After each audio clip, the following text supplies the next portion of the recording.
Carried. And I need a motion to adopt the minutes of the Committee of the Whole of June the 14th. Councillor Nixon, Councillor English, all those in favor? Motion's carried. Is there any business arising from those minutes of June the 14th? Okay. And so we are on to unfinished business, and we have development cost charge to talk about. We have a presentation, I believe, from Lisa and from Mike, and also there was some direction given at the Tuesday meeting as well that I'm sure that we're going to have some responses to. So I'll leave it up to you to carry on.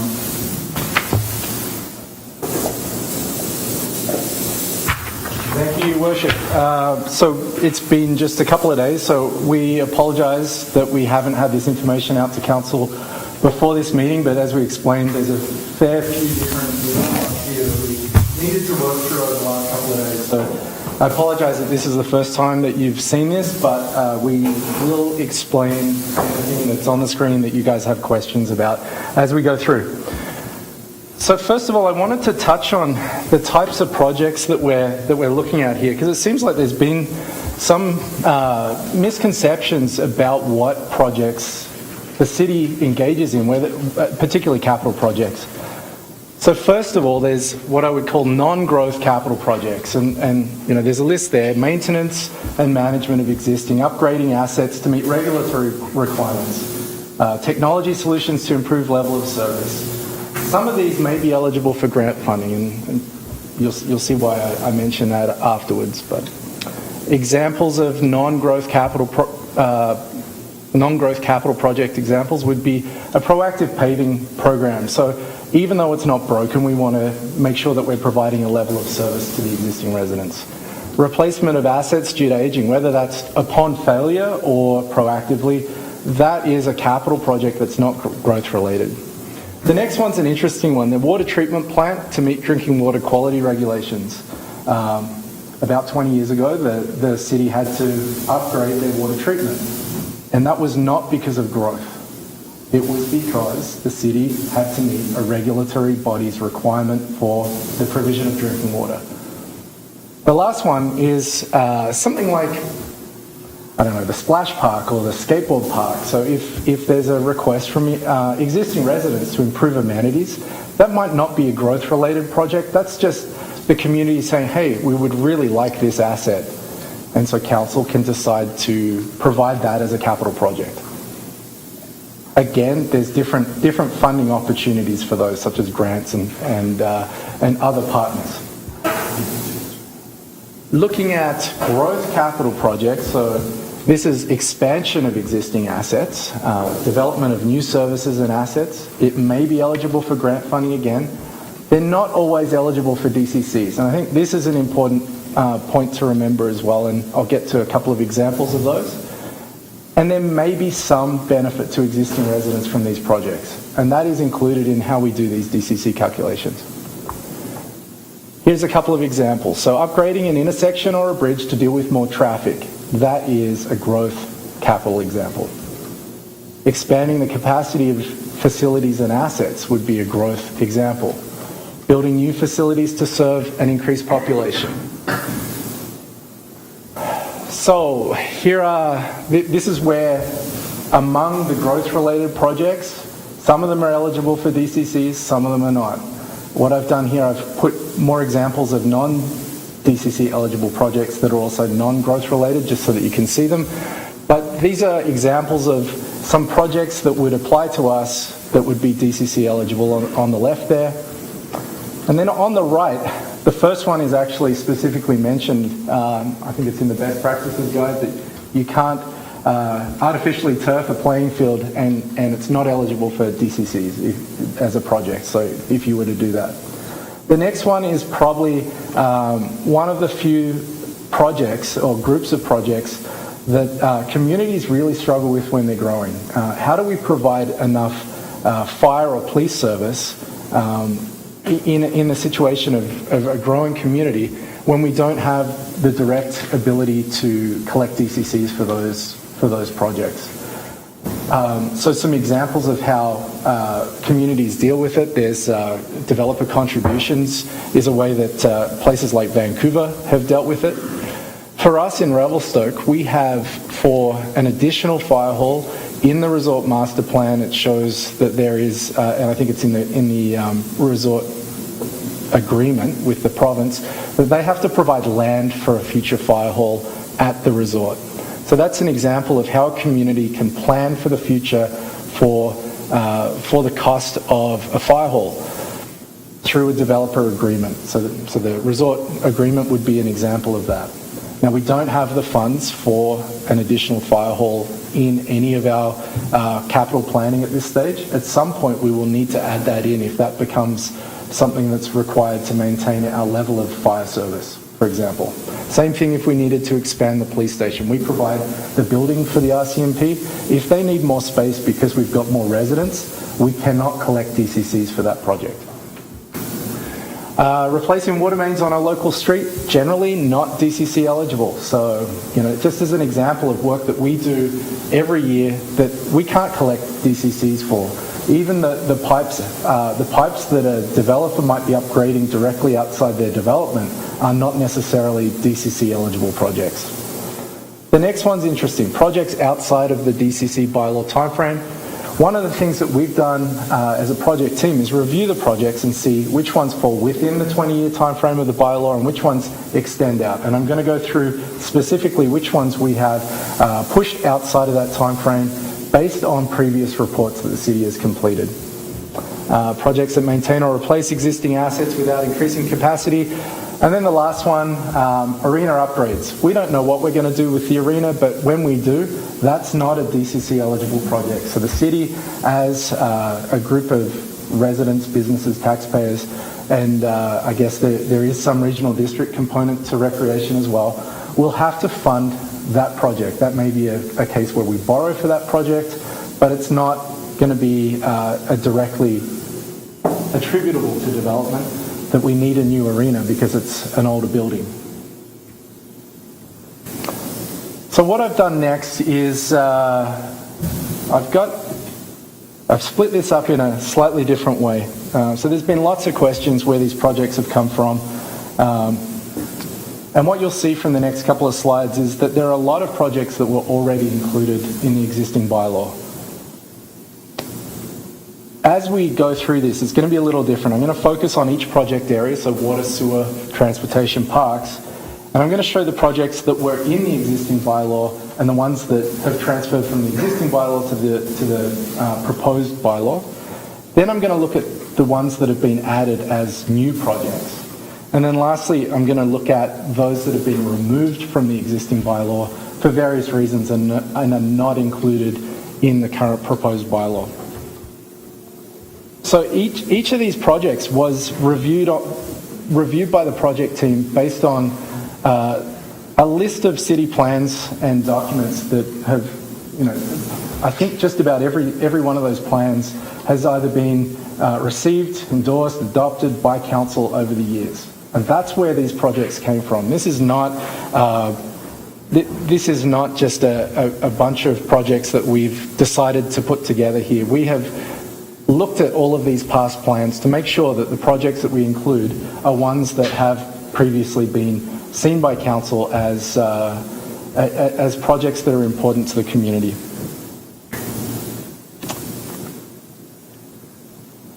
So this is, as I said, this is from the existing bylaw that are in the new bylaw.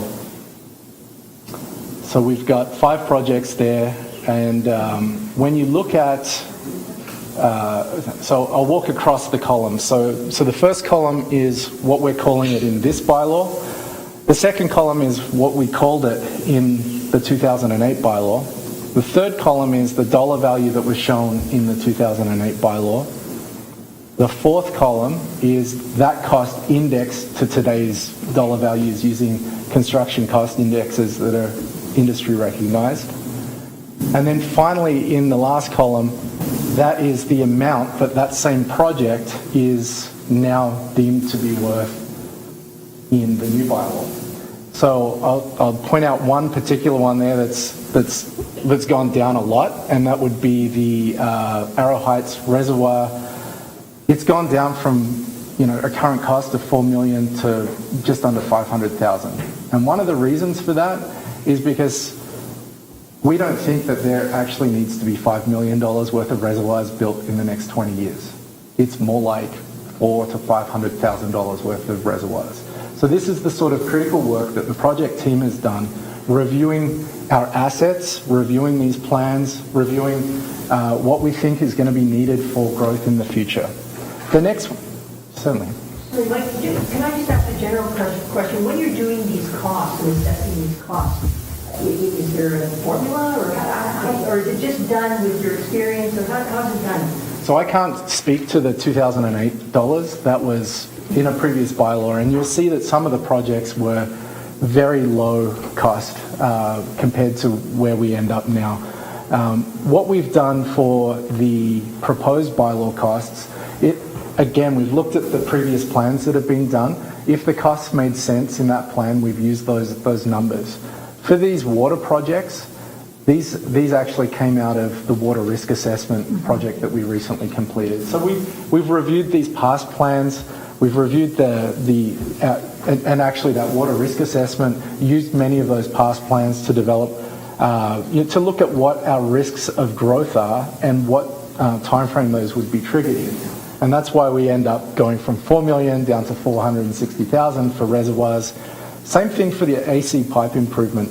Previously, it was believed that we needed to twin the Greeley supply, so basically the transmission main from the Greeley treatment plant into town, all the way to the Trans-Canada Reservoir. We've worked out that we actually don't need to do that much work to increase the capacity of the existing water main. We still need to do something like $17 million worth of work on that water main over the next 20, 30, 40 years. That's asset management. That's us looking after our existing assets, except for the part that is growth related. We don't need to expand the capacity of the whole thing. We only need to expand the capacity of about $4.2 million worth of the pipe. So that's where we look at this, and we've critically assessed whether it's an asset management item or it's a growth related item. And I think, hopefully this lays this out fairly well. Sorry, another question. Is this an assumption that these are all 100% growth related items? No. Or you haven't done the... So this is the cost estimate, not looking at the benefit to existing users or the municipal assist factor. So that comes later when Elisa takes over. We look at the final amounts there. The Illicilluit crossing, as you can see, it was previously estimated that putting in a new Illicilluit crossing was going to be $150,000. When now our current estimate is about $2 million. And what I've done in the last column there is that this is net of grants. We've got, I think it's $972,000 in grants from the provincial and federal government for this project. So we've taken that off what we look at for the proposed bylaw, because regardless of how it gets split, that grant sits before the bylaw is created, so it gets split evenly between the development portion and the rest of the taxpayers or the water rate users. Mike, I just want to back up for a minute, because I just want to clarify is that you said that these projects up here are not all growth related, but in fact they actually are growth related. These are all growth related. Okay, yes. I just want to be clear on that, because there's a whole bunch of other projects. They're not 100% growth related. Well, until we apply the municipal assist factor. Separate from the municipal assist factor, right. the consulting team has done an evaluation of what the benefit to the existing users is for some of those projects. And it's as high as 50%, but it's as low as 0%. And again, that's as low as 1%. 0% for, separate from the municipal assist factor. Okay.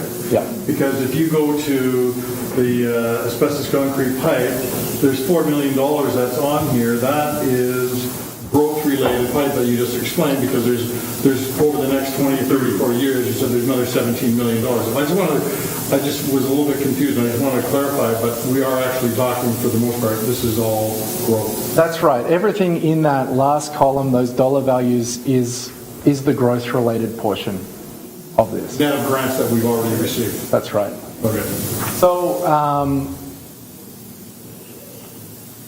I'll move on. We've got a few slides to get through here. So these are projects that are brand new to the bylaw. So these are things that came out of a review of all the previous documents, including the water supply review that we just recently completed. I will have I do have a summary slide showing what the amount of the new is, so the total amount of the new. So things like, just to point out, the upgrade to the water treatment plant generator. The existing generator at the water treatment plant doesn't actually provide enough power to use the treatment plant at full capacity. So if we want to use the treatment plant to its full capacity, which we will need to when there's growth, we need to add another generator or put in a bigger generator or a second generator to increase that capacity so that we can run the whole water treatment plant at once because of the growth. At the moment, we don't need to do that, but in the future, it's likely that we will need to. These are projects that have been removed from the existing bylaw for various reasons, and we can go through these. Generally, these projects, just looking down the list, they're removed either because they're done or they're not needed within the time frame of the bylaw, so the 20 years. So I think the only one that's done is the upgrade pumps to Arrow Heights RMR, and maybe the allowance for SCADA. I think those projects may have been completed. I don't have the full account of the existing DCC expenditure for the last 10 years, but some of that money may have come from DCCs over the last 10 years. But for example, the $3 million to expand the water treatment plant, we don't need to do that in the next 20 years if we do some of the other projects. So that's where we get to. And then there's a summary. And again, this is a little confusing. If you look at the middle column there, that 2008 bylaw costs, indexed to today, there would be $31 million worth of projects in the existing water projects in the bylaw, indexed to today. What we're doing now, we've actually reduced it from $31 million worth of projects to $12 million worth of projects. So that's removing 7 million, adding 2 million, and adjusting the value of the rest of the projects from 24 million down to just under 10 million. Sewer. So I've got this for each infrastructure category. The easiest one is parks, because we didn't have a previous bylaw. Sewer, I've put it all on one slide here. So you can see the first three projects are existing and they're in the new bylaw as well.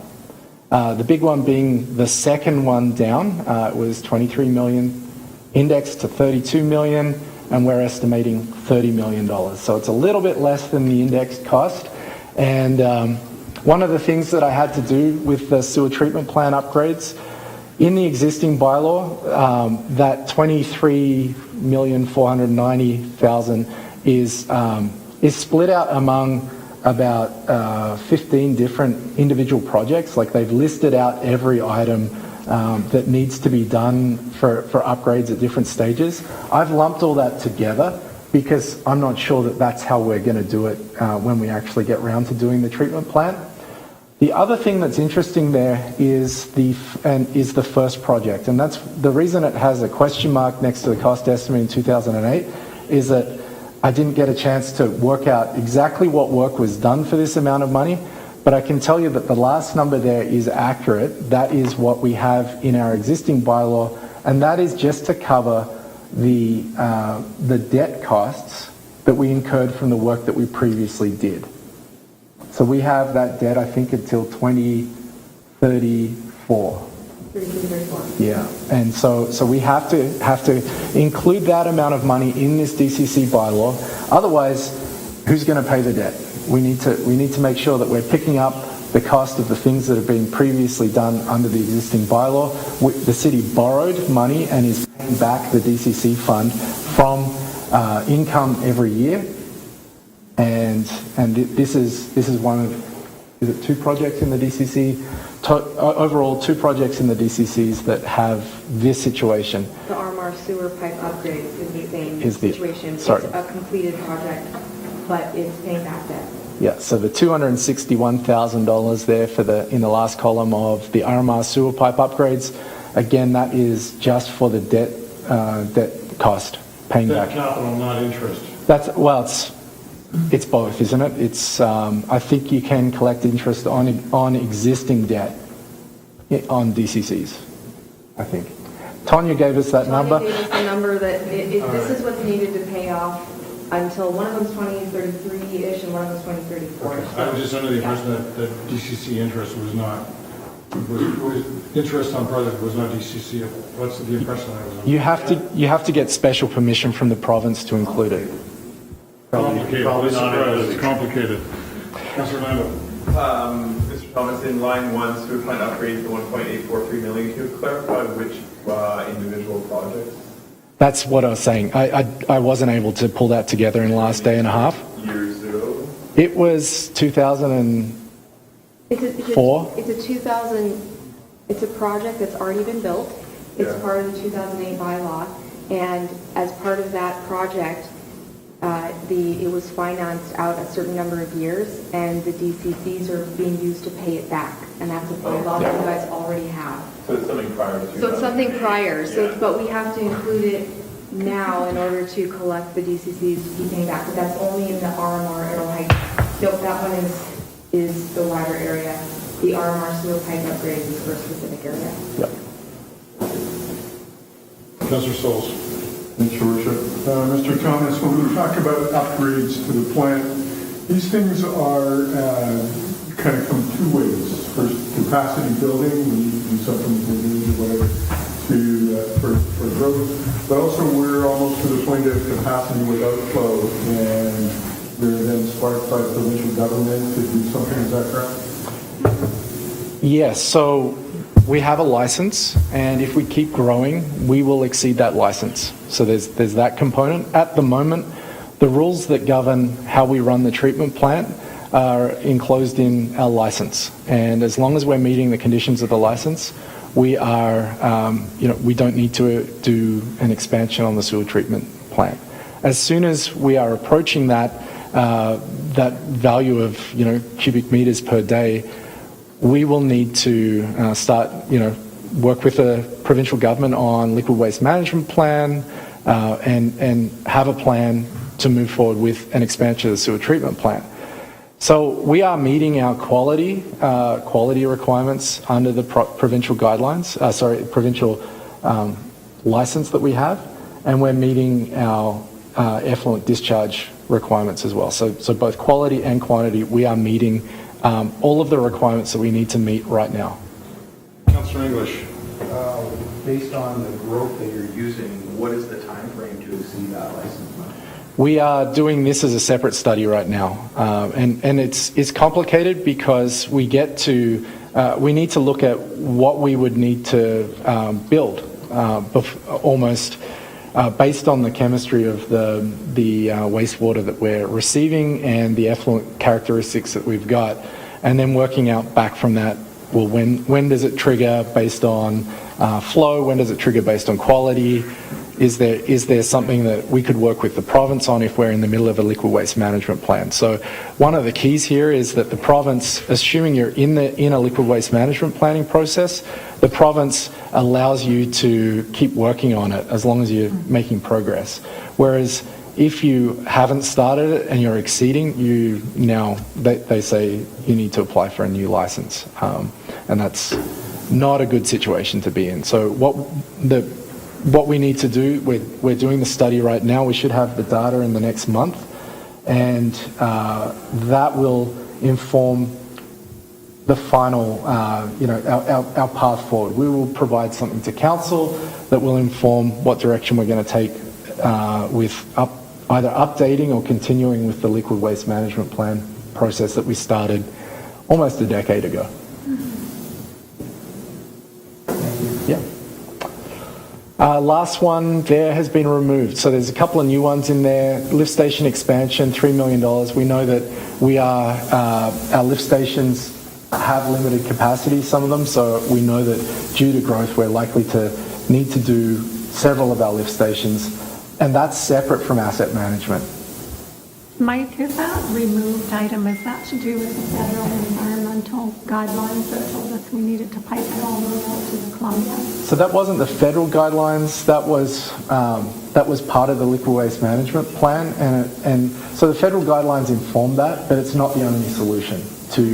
It was a quality issue of water, of the effluent going into the Illecillewaet River.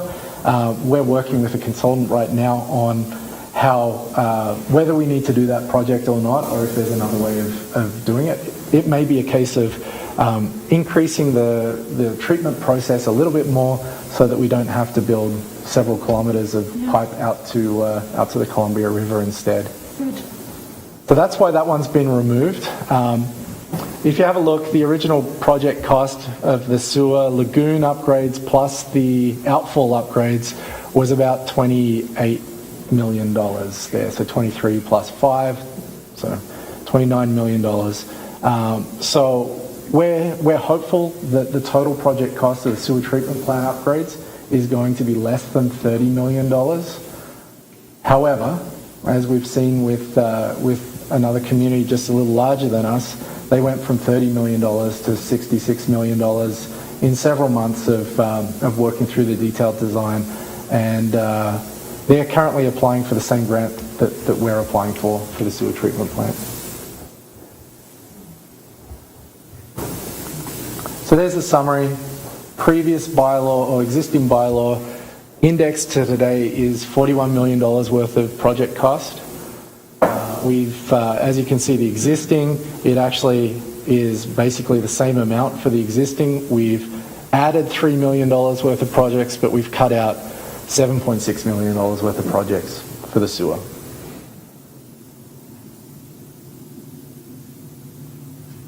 Just a question on the formula. I assume we're not using the consumer price index to add 28 to 2018 costs. Maybe a further explanation of what percentage is used and how. So there's two main indexes that the construction industry uses across North America. One is called RS Means. The other one is the Engineers News Record Construction Price Index. So this is using the Engineers News Record Index. We actually ran it with the RS Means numbers, and it's very similar. Like I think it was within like 3%. I can't remember if it was above or below, but generally the number that I use has been the Engineers News Record number, and I use that in all of my calculations for when I'm indexing costs from previous years. The other thing that we need to do when we're looking at existing project costs is you need to do that sort of big picture look at it. Does this project cost make sense even when you index it? And particularly for Revelstoke, we've seen construction costs index go up way past what we've seen in the Engineers News Record or RS Means indexes. So I don't think that this is a high estimate for many of these projects. I think this is a reasonable estimate, and we'll get to another project in the transportation side of things that we actually got an estimate from the Ministry of Transportation, and it's a high cost, but that's the cost of doing a project in this part of the world. And I think that's important, is that we haven't just picked these costs ourselves. We've sought out best practice on the cost estimating as we've gone through this project. Councillor Brothers. Just in terms of the sewer treatment plant, it goes up to $66 million. I assume that we can take a look at the DCCs later on and incorporate that into the DCC so that we do the right thing. That is one of the minor amendments that you can make to a DCC bylaw that doesn't require a full public process like we're going through now. It's something that you can do on an individual project basis. So if you do get a revised estimate, the other things that you can do as a minor update is assigning grant funding that you've received. When you receive the grant, you can put it to the project. Two ways to do that. You can split it between the development and the remaining taxpayers or ratepayers. However, if you've got, as we've shown with the sewer project, if you've already assigned a municipal assist factor of 50% on a project, it might be wise to look at whether you should, because that's the last calculation, so whether you should assign that grant at the front or at the end of the calculation stream, so that and that would keep DCCs stable at that point rather than decreasing the cost for everyone. So there's two ways of looking at it. I think our recommendation, sort of skipping ahead but answering your question, would be for sewer DCCs, if we receive this amazingly large grant, that first of all be used to reduce the ratepayers' rates back down somewhere near where they were before. And then if there's extra money, look at reducing the DCC amount in the future. One of the things that you can't do with DCCs is give refunds if you've changed the project's values afterwards, nor can you go back and ask for more money after the fact. So it goes both ways. But isn't best practices that you should be reviewing every couple of years what your DCC rates are to make sure that the money that you're collecting for these projects will actually pay for the projects, or whatever the plan was that started them? And I just remind council, is in the previous report that you got, is that if we had been indexing the DCCs that were brought in 2008, the single family rate today would be, I think, 17,700 or 17,800 instead of 12. We were 12, whatever it is, before. Okay. Parks projects, these are all new to the plan. And so all of these are projects that were identified in the Parks and Trails. So two of the projects in here that might stand out a little bit from because they're not construction projects, but including master plans, so future master plan is allowed as a project in a DCC bylaw. The other thing that I'd remind council with this $5 million worth of projects is that 2/3 of this amount, under the current proposal of 50% municipal assist factor, and looking at what we had already calculated as being the benefit to existing users, 66% of the $5 million is being paid for by the existing taxpayers. Not so. This is one of the ones that it's heavily subsidised. These projects by the existing residents. So many of these projects should be familiar to you from your review of the Parks Master Plan and the Trails Master Plan in the past. Mike, just irrigation of Centennial Park, is that not just an operational? So one of the things that, and we keep this one around a fair bit, but one of the things that we've identified is that there is a lack of irrigated playing fields in the city, and there will be in the future, particularly with things like the playing field at Youngview School. It's likely that will be developed at some point here. So that's another playing field that will be removed from the inventory of playing fields in the city. So looking at irrigating it and providing another playing field as or ball diamond or whatever it is as irrigated space is something that will be desirable. If we increase population, there'll be more demand for these facilities. Again, I think that one is at 50%. 50% benefit to the existing users, plus the 50% municipal assist factor on top of that. Okay, thank you.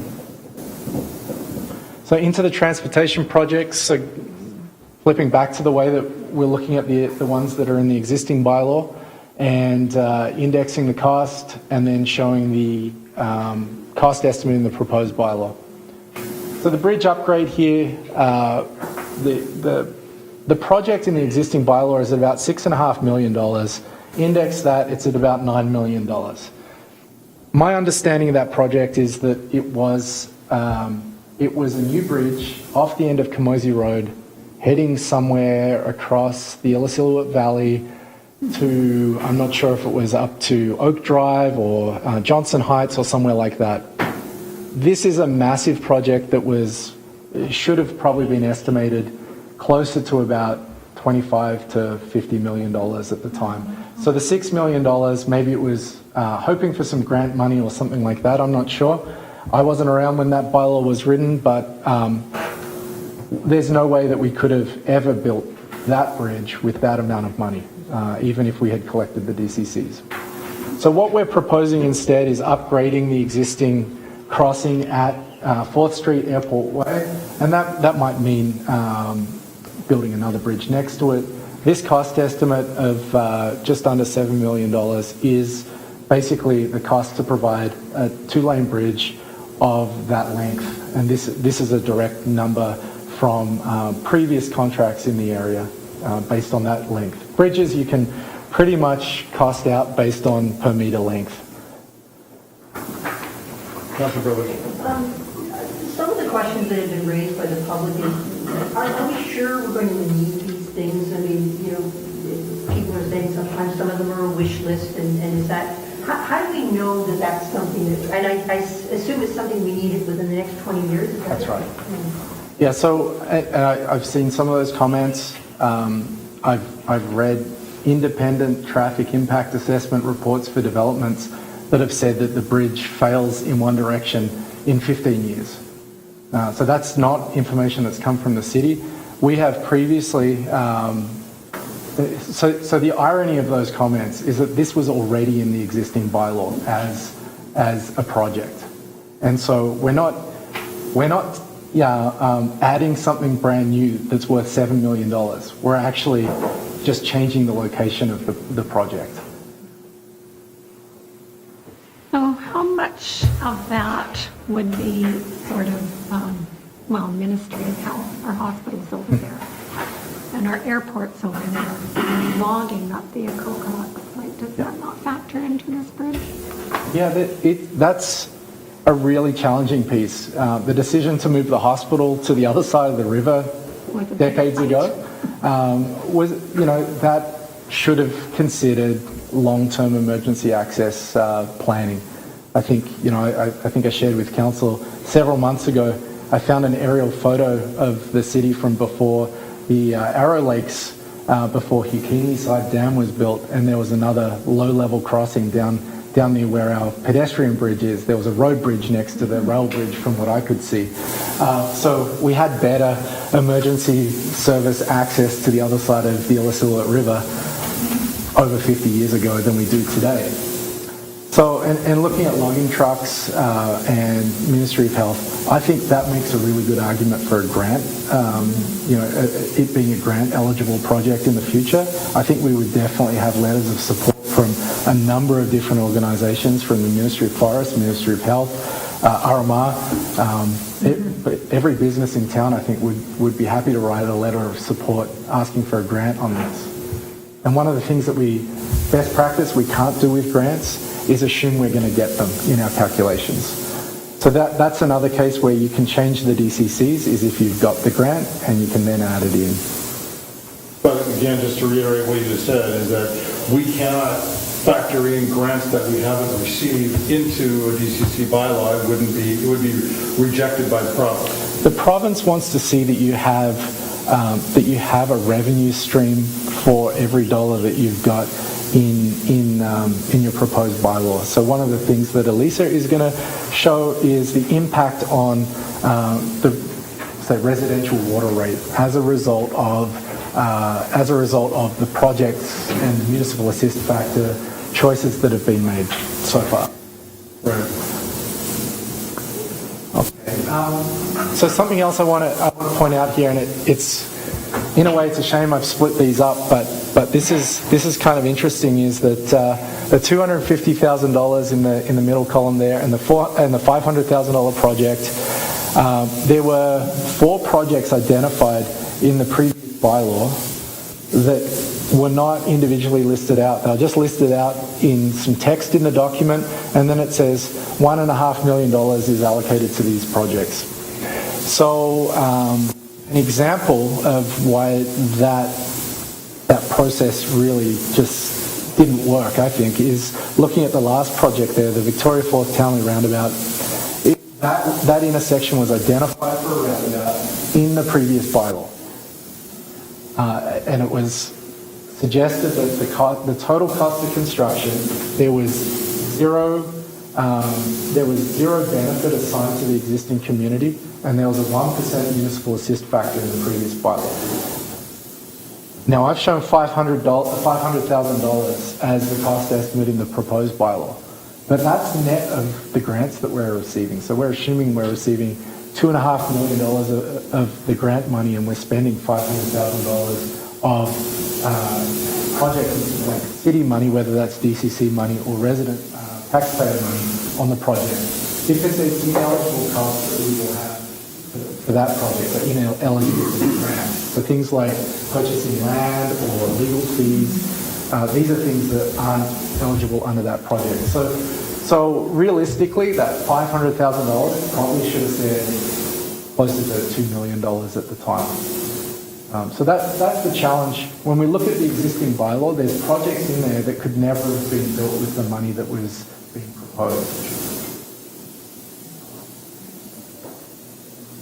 Okay, so these are the new projects to the program being proposed. And these have been identified in either the Trails Master Plan or the Master Transportation Plan that remained as a draft, but it's still a decent guide. One of the reasons that it was not adopted by council, I think that was back in 2012, is because it suggested that things like there should have been sidewalk on just about every street in town, and council at the time was concerned that we didn't have the money to do that. Yeah, there's a lot of projects in there, and so we're happy to look at the document as, from a big picture, but we're not going to follow that document until it's something that's acceptable from council's perspective, particularly on things like the sidewalks, and it didn't really give a good indication of. It recommended the second crossing off Commodity back then, and I think now we can all agree that was a very ambitious project for the city to take on. I picture something like the Kicking Horse Canyon for a project of that size, in terms of the size of the bridge. So we've got a master transportation plan update in there that would be partly funded by the residents, but total project cost would be $150,000. The eastern access to Highway 1, this $4 million project. This is another example of a project cost that came directly from external projects that have happened in the area, and that's the cost of upgrading the highway intersection up at the eastern access and the transitions that are required on all three legs of that intersection. Councilor Brothers. Sorry, why wouldn't that be a provincial cost? The province has not shown a lot of support for upgrading that intersection. We've had a number of conversations with them. This was in the Master Transportation Plan document. We feel that this project is important for the long-term viability of the community to have two good accesses out onto the highway. We feel that the transportation truck traffic that comes in and out of town, we've seen logging trucks losing logs on under the city underpass almost at least once a year, every year. These are things that could be avoided if we had alternate accesses. The other thing, if we have a lot of development on the other side of the Illecillewaet River, bringing that traffic down through a new roundabout off the eastern axis, particularly if it's coming from the east, it makes a lot of sense. With increased traffic on the highway, that left turn movement, we want it to be a safer intersection. This definitely might be a project that would have some grant funding benefits.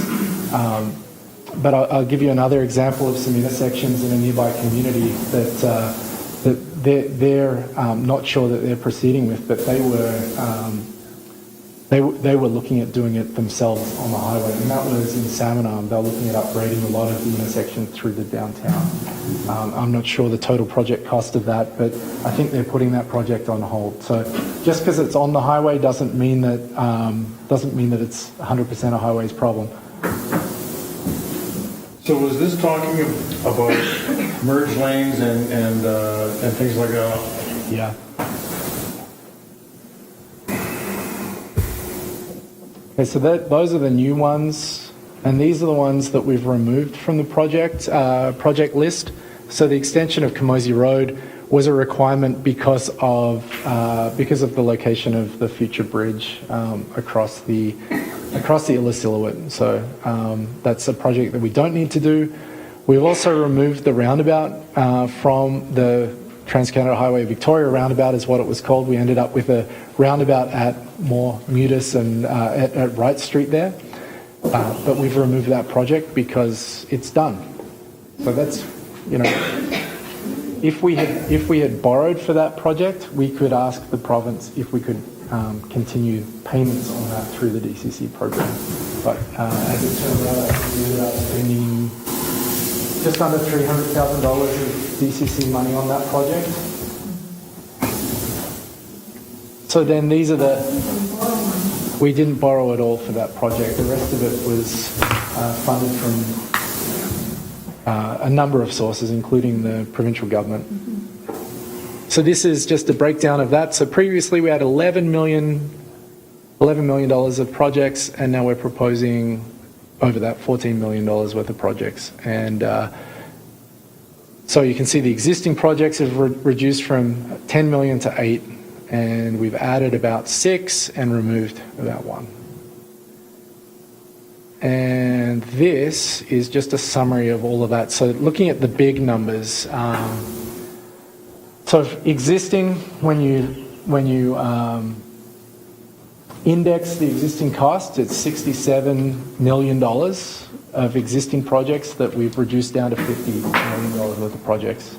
For new projects, we've added $17 million worth of projects, and we've removed $15 million worth of projects. So you can see the grand totals there. So this is net of grants as well. So you've just got to look at the grant money as well. But we've got, so we've go from $83.5 million to $67.5 million in projects. So, Mike, if you don't mind, I just want to go back to this Eastern Access thing. It's $4.2 million, and I can see with the roundabout upgrading the Eastern Access, but quite frankly,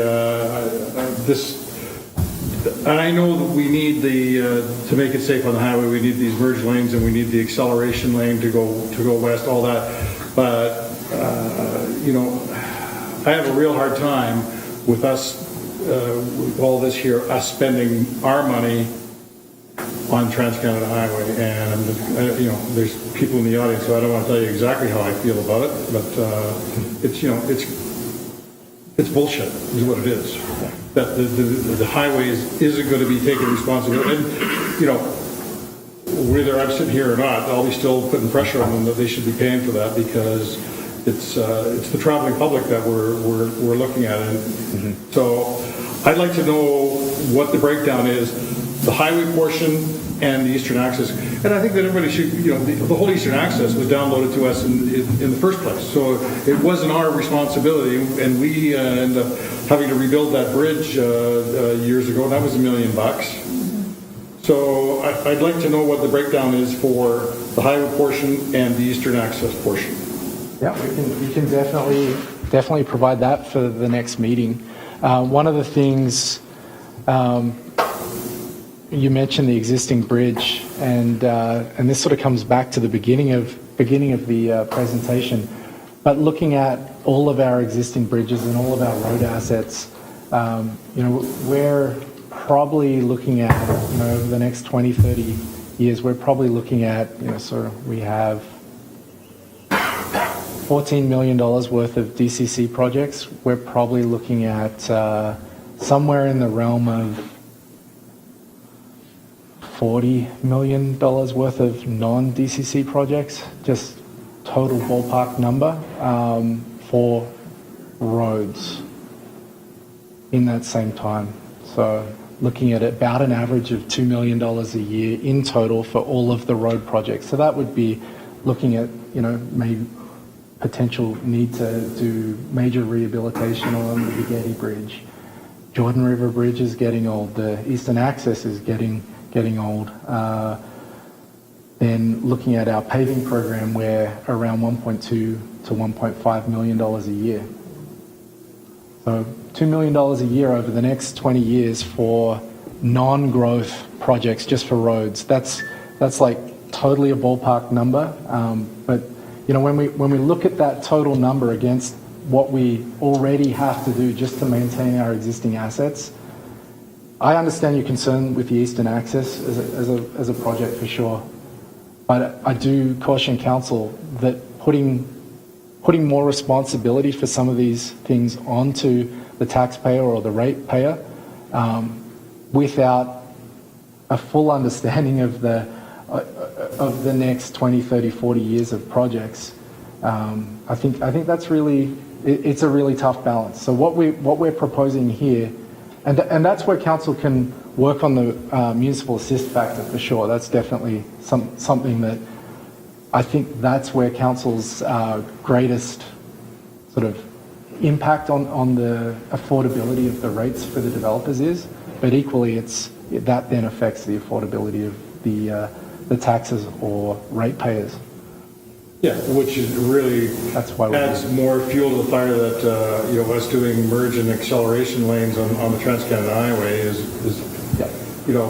like that's, anyway, so I know I've had meetings already about it, but still, the fact that we're doing planning for them to make it safer for the community and the traveling public is, it's good on our part, but it's unacceptable from the payment part. And when we get the breakdown of that, I'd like to know how it'll fit into the whole scope of our rates, the DCC rate. Councilor Phillips. This is just a general question about the fact of like the being a resort community. I mean, we are $7,500 taxpayers, but the reality is, in season, and the seasons are getting bigger and bigger, we double in size. And they use the roads, and they use the sewers, and they use everything.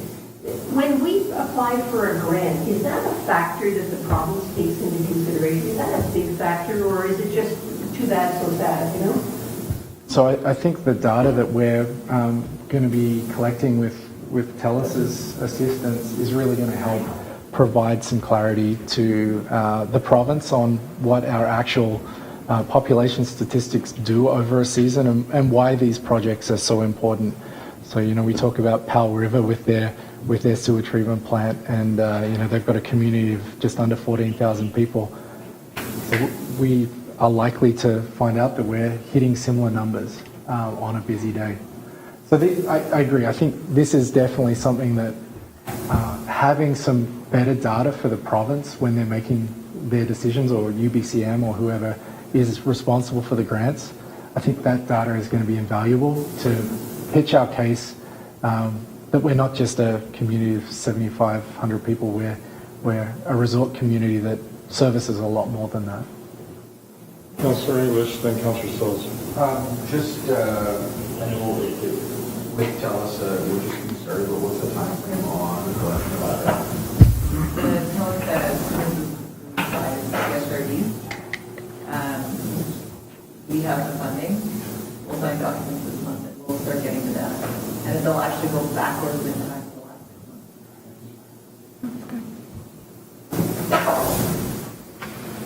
6 months. Okay, so You have a Yeah, Mr. Thomas, when we talked about, you were bringing up, some of the bridges that are getting old, what sparked the ability to say it's time to replace that bridge? Is there a timeline? Is there an engineer that goes and says, hey, practice, gotta do something? When you start looking at all these bridges, all of a sudden I start to go, okay, now we got it. let's talk about the Eastern Access Bridge. And I don't know, 20 years, 30 years ago, they built that.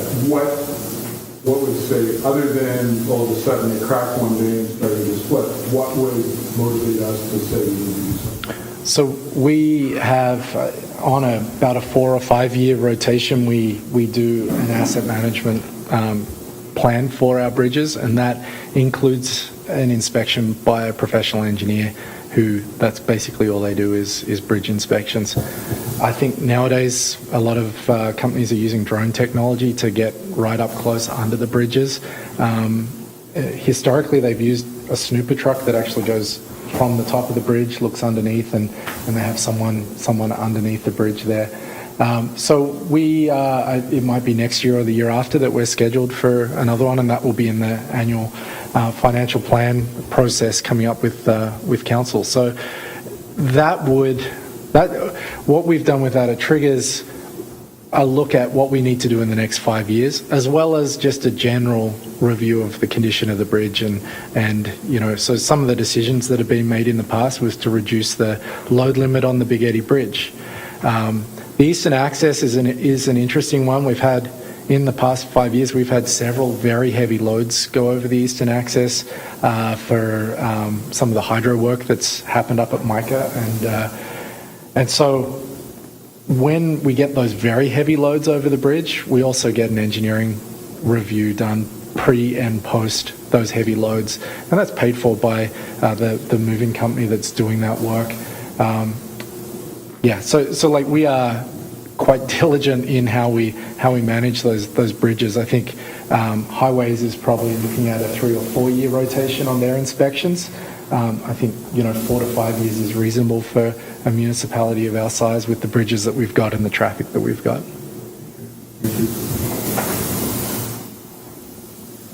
Okay, we're going to switch gears here.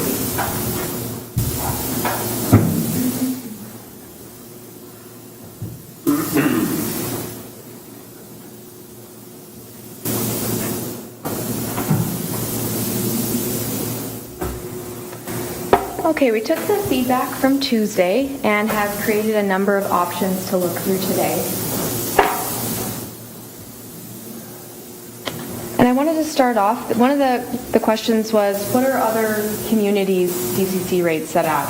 And one of the issues with just looking at geographic nearness is we've talked about how communities, they have different growth rates.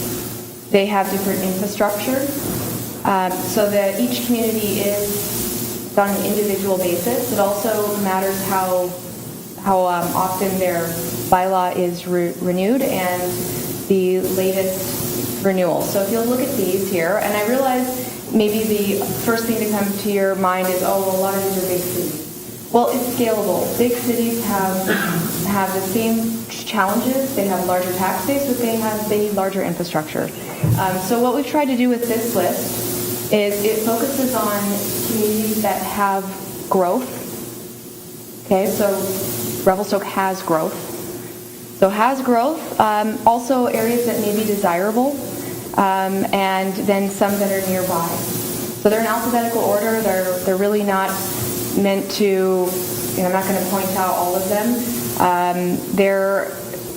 In going through each one, there's a variety of bylaws. Some of them are very, very complicated. They have a number of different calculations that you have to do to figure out what your rate would be.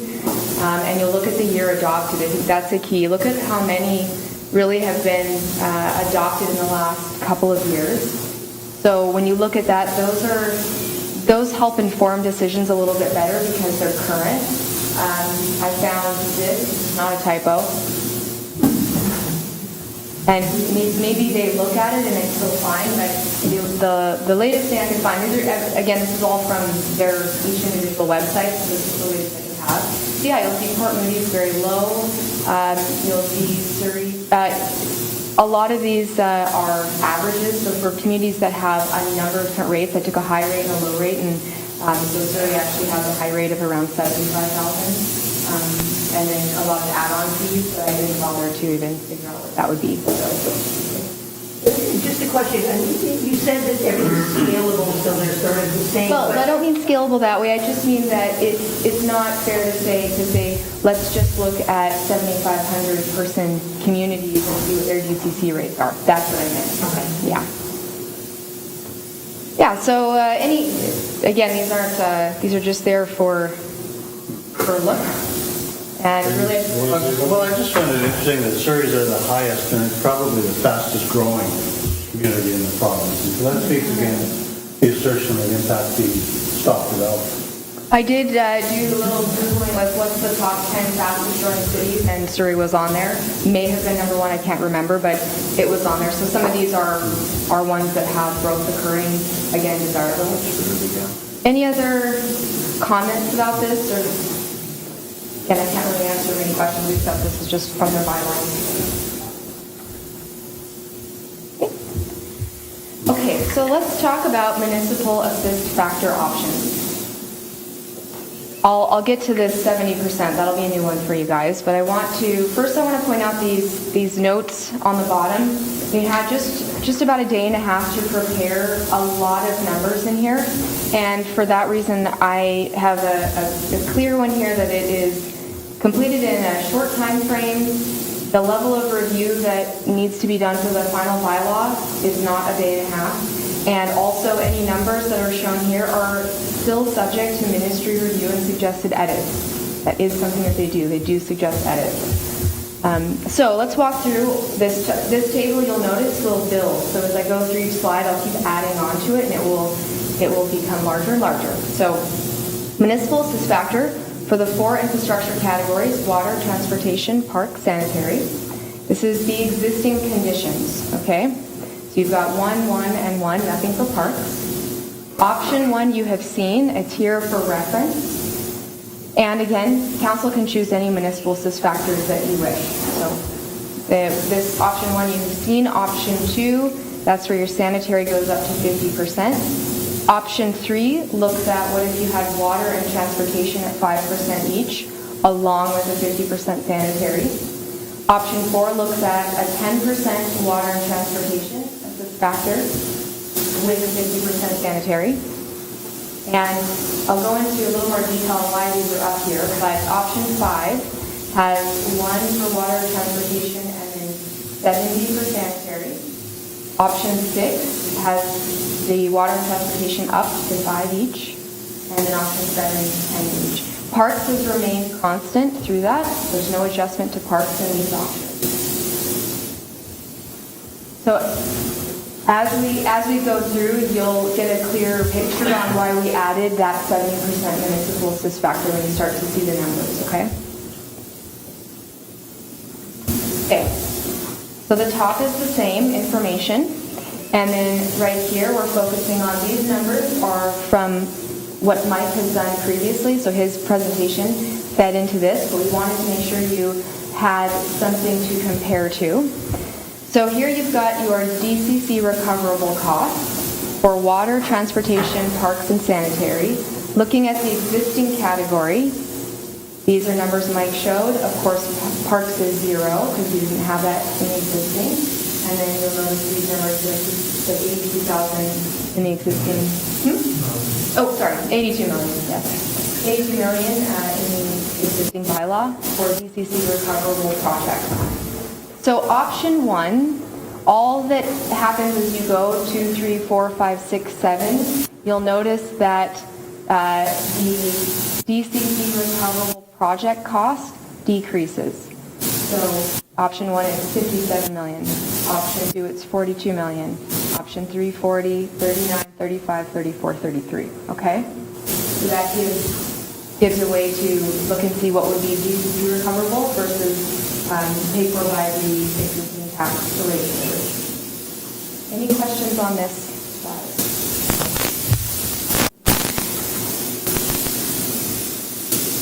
Okay. So now you'll see that is the tax and ratepayers project costs. So in your existing bylaw, very little project cost was attributed to the existing tax or ratepayers. With option 1, it would go up to about 10 million for tax or ratepayers. Then it goes up to 25, 26, 28, 32, 33, 34. Okay? Any questions on where we're at so far? I actually thought the numbers would change a lot more drastically than that when you're talking, when you get into the bigger, Well, it has to do with that's a good question. As they change, really the driving factor is the municipal assist factor on sanitary. So when you do change some municipal assist factor on water or transportation, it's dwarfed by the sanitary project cost. So that's why there's very little difference once you bump up SANI. There's very little difference when you look at the 5 and the 10 from here to here, right? Once you spread it out, of course, over 20 years. I'm not here to say $2 million isn't a lot of money, but spread out over 20 years, it's a much smaller incremental increase. And then in option 5, 6, and 7, your municipal assist factor from SANI will be 70, but even though you ratchet up these two, still very little difference. So it shows you that the way to adjust the rate that is the most different.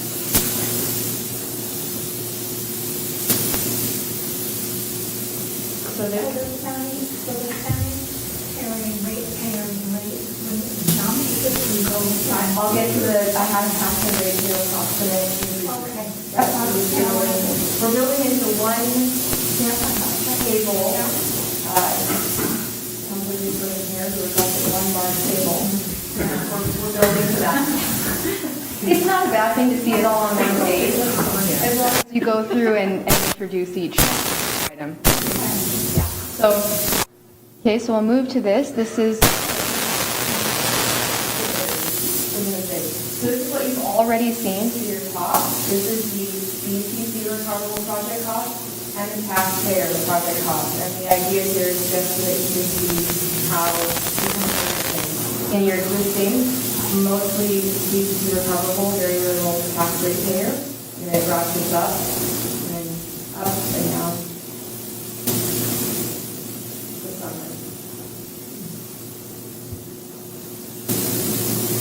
You okay so far? Okay. Okay, so taking those numbers and removing them from the millions and just looking at percentages. In the existing bylaw, 99% of the projects in there were developed for BCC recoverable, 1% were tax or ratepayer funded, and 0% were grants. And one question that might it might be interesting to note that on the Victoria Nudist roundabout, that was a BCC project. I actually asked Mike this because I thought that 0 didn't look right. So that did have grant funding, but because the actual project cost was far exceeded the BCC amount, no grant funding applied to the BCC recoverable. It was far exceeded that 2008 dollar amount. So for all intents and purposes, that's where the existing bylaw sits right now. With option 1, should you choose to do a 1% sanitary assist factor, you'll see the developer funded portion goes down to 81, tax ratepayer funded goes up to 14, and the grant is 5. And the 5 is the seed is all the way across, and that 5 is from 2 grants that are approved. It's from the water grant, the water crossing, and it's from the Fourth Townley intersection grant. Okay, so that's why the 5 is not changed. So looking at option 2, that if you did a 50% municipal assist factor, that changes developer funded to 59%, and then tax rate here 36%. And then you'll notice a very little change between 2, 3, and 4, and that has to do again with adjusting the municipal assist factor for water transportation doesn't have a lot of impact. So then, moving to option 5, and again, once we get to the rates, we'll see why we put these additional options into your consideration. Option 5 has a municipal assist factor for sanitary at 70 And what that does is it changes the developer-funded portion to 50 and the taxpayer-funded to 45. And then option 6 has that water and transportation up, and then option 7 is the same thing. So you'll notice it goes up. So developer funded from left to right decreases, and tax and ratepayer funded increases. And in this option 7, more is paid in this case by the tax and ratepayer than paid by the developer. Any questions on this? Thanks for crunching them through. Very helpful. No problem. Okay. So what does that look like with rate and tax impact? And I have this word approximate. So I want people to keep that in mind. These numbers are from the finance department. From them, they have confirmed these. So let me walk you through these. Approximate rate and tax impact and residential water rate. This is a 2019 rate.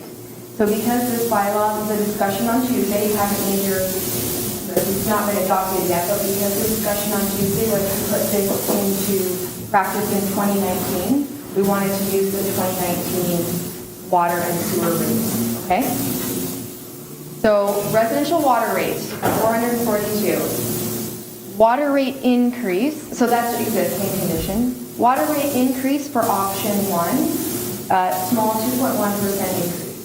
So the water rate would go up to 451. Again, this would only be valid for 2019. It doesn't show the impact in the future as you have additional increases.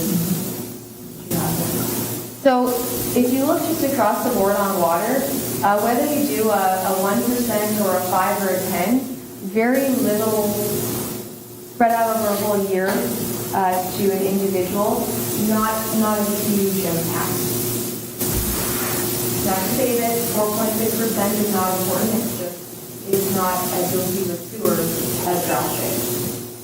So then residential sewer rate for 2019 is estimated at 295. So with option 1, which is your least, your 1% is the least you're allowed to choose for municipal use factor, for sanitary. At 1, that would be almost a 15% rate increase. Okay? Option 2, at a 50% municipal use factor, that would raise the rate about 80%. And then you skip over to option 5, where the municipal use factor goes up to 70, and that shows over 100% increase from 2019. Now, one thing to keep in mind, to make sure with finance, is that although I'm showing the residential water rate increase, this is an increase across the board. So this would be a commercial and business increase. So that's the way this has been calculated. But because businesses have individual rates, we're not showing that, we're showing a water rate. So that would take a lot more time and effort to look at the individual businesses, how much they pay. Okay, but when I'm showing these 2% increase, or 100% increase, that's not just for residential. There? The 5-year financial plan has increases already planned for water and sewer to deal with operating costs and planned maintenance. Those are in addition to these amounts. Yeah, right? The 2019 rate. Yeah. But in each, yeah. So let's look at transportation. This is where you have your tax increase.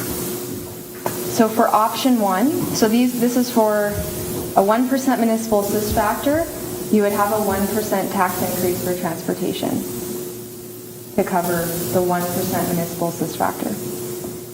So that stays the same in option 1, it's the same in option 5. But looking at changing the municipal assist factor on transportation from 5 to 10, that increases, you'll see 1.1 to 1.3 to 1.6. So again, the water and transportation is The increase isn't very drastic because it's a smaller project cost of the overall bylaw. And the parks, very similar. So while parks is, the municipal use factor set at 50 the whole time, so it would need a 1.4% increase to pay for the non-UCD recoverable parks project. And as Mike said, already 67% has been attributed to the existing taxpayer. That's what's already been built into this.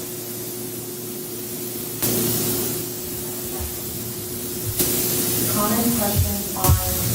We can come back to this once you see what the DCC rates are. Did I pause long enough to...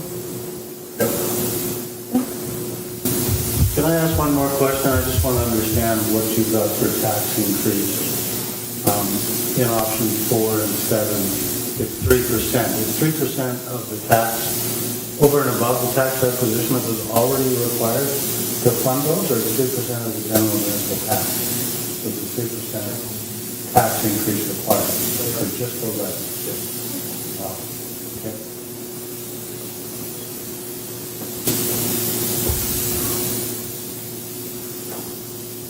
You can come back to this. Okay, so development cost charge rate, looking at the 7 options in front of you here. So option 1, you've seen these before, and area 1, single family. I'm just going to focus on single family as I take it through, and then a little bit of others, just to stay in one category. So option 1, area 1, single family.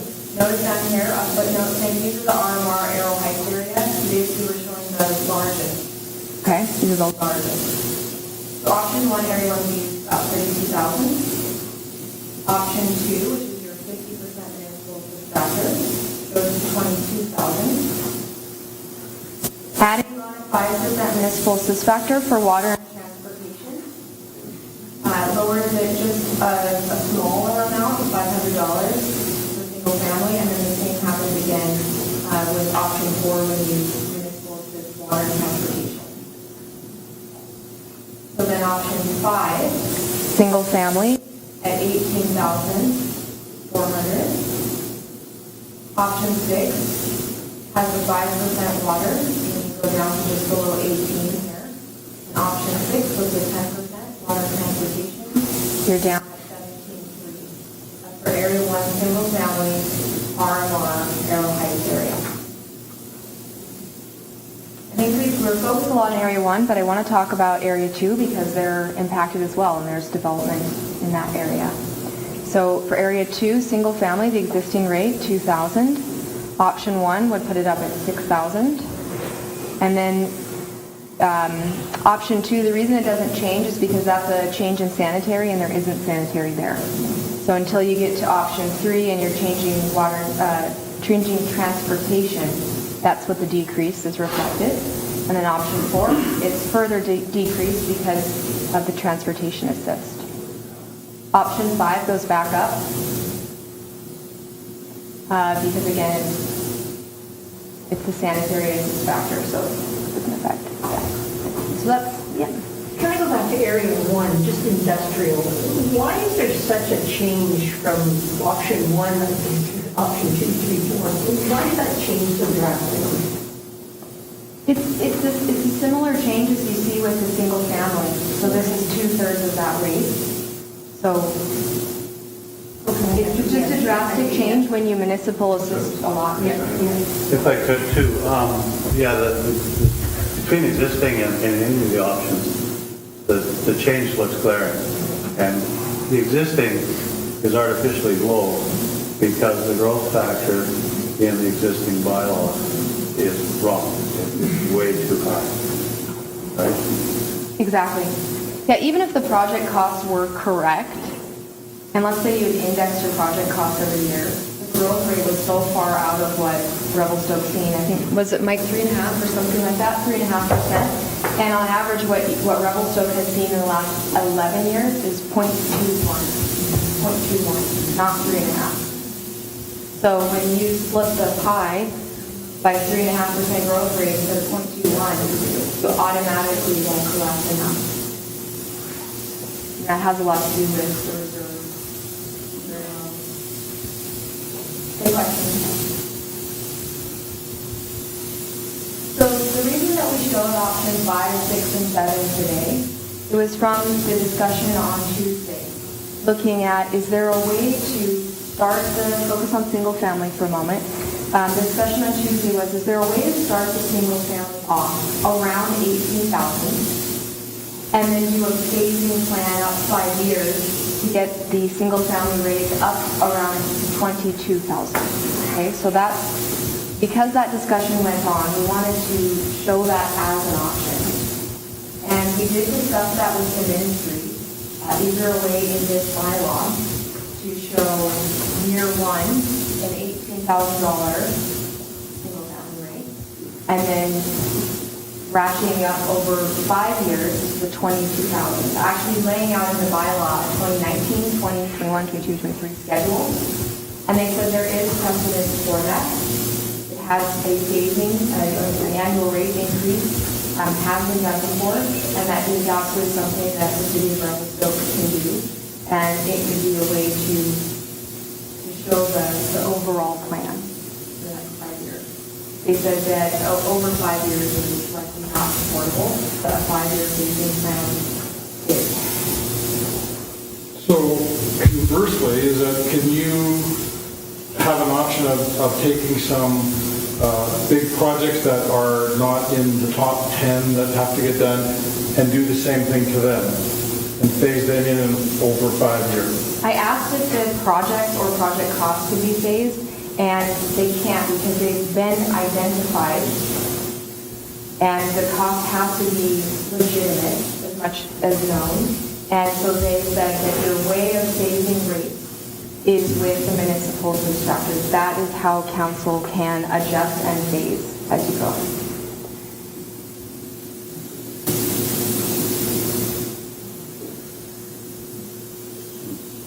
I'm waiting for the slide that has all the really good news on it. That's what I'm waiting for. I don't think I have one. This is this one. This is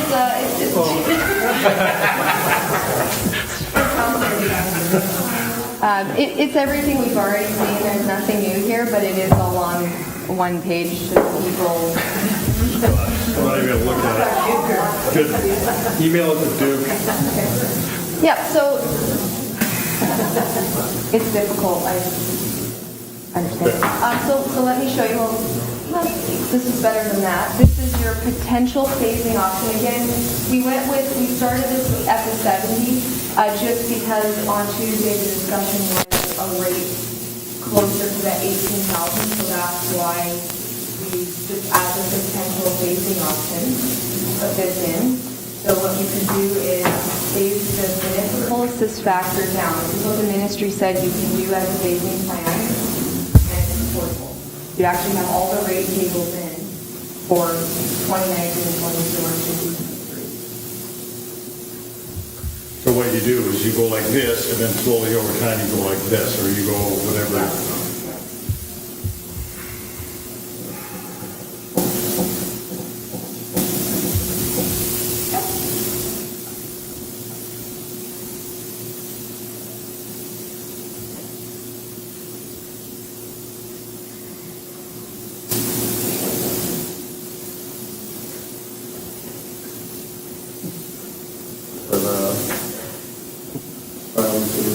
Yeah, I think that was the next question. So if we look at 60% rather than 70% of starting block,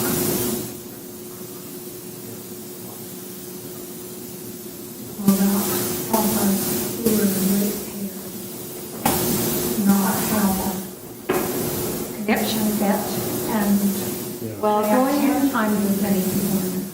going back to just looking at 50% and 70%, your change is either an 82% increase or 110% increase. So you're looking at, it's 95. Right. So it's the 536 to the 617. Yeah, so 60% would be half of that. So right in the middle, it would be, yeah, so it's a 95% increase at 60%. So either, really, as soon as you, this is the plan here, you're looking at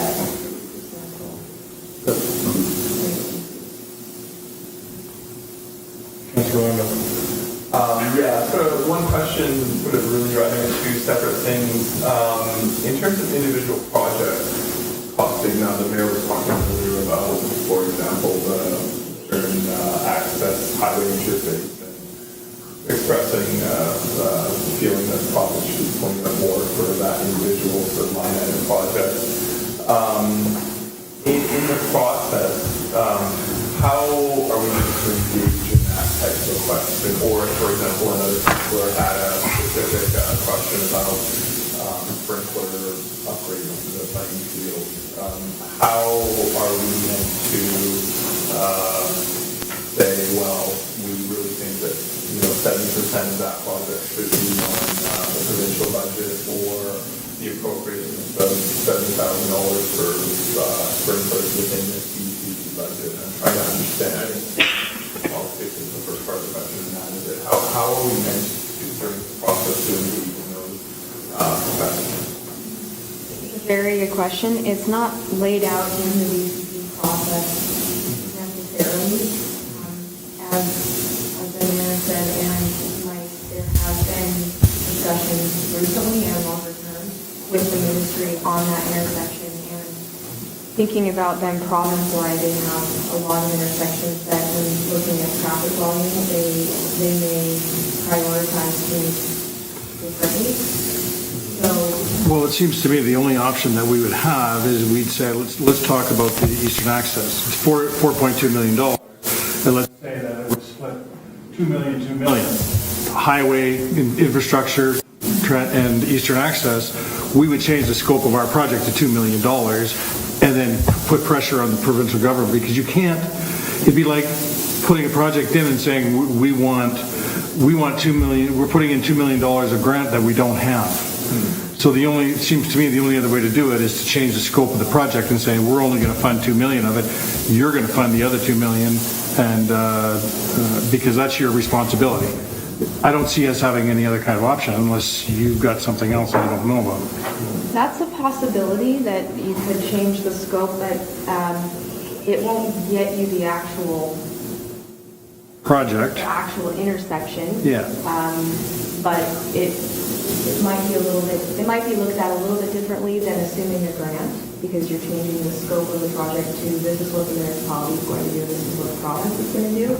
Maybe if there was some support behind it from the province in a, yes, we could look at that might help.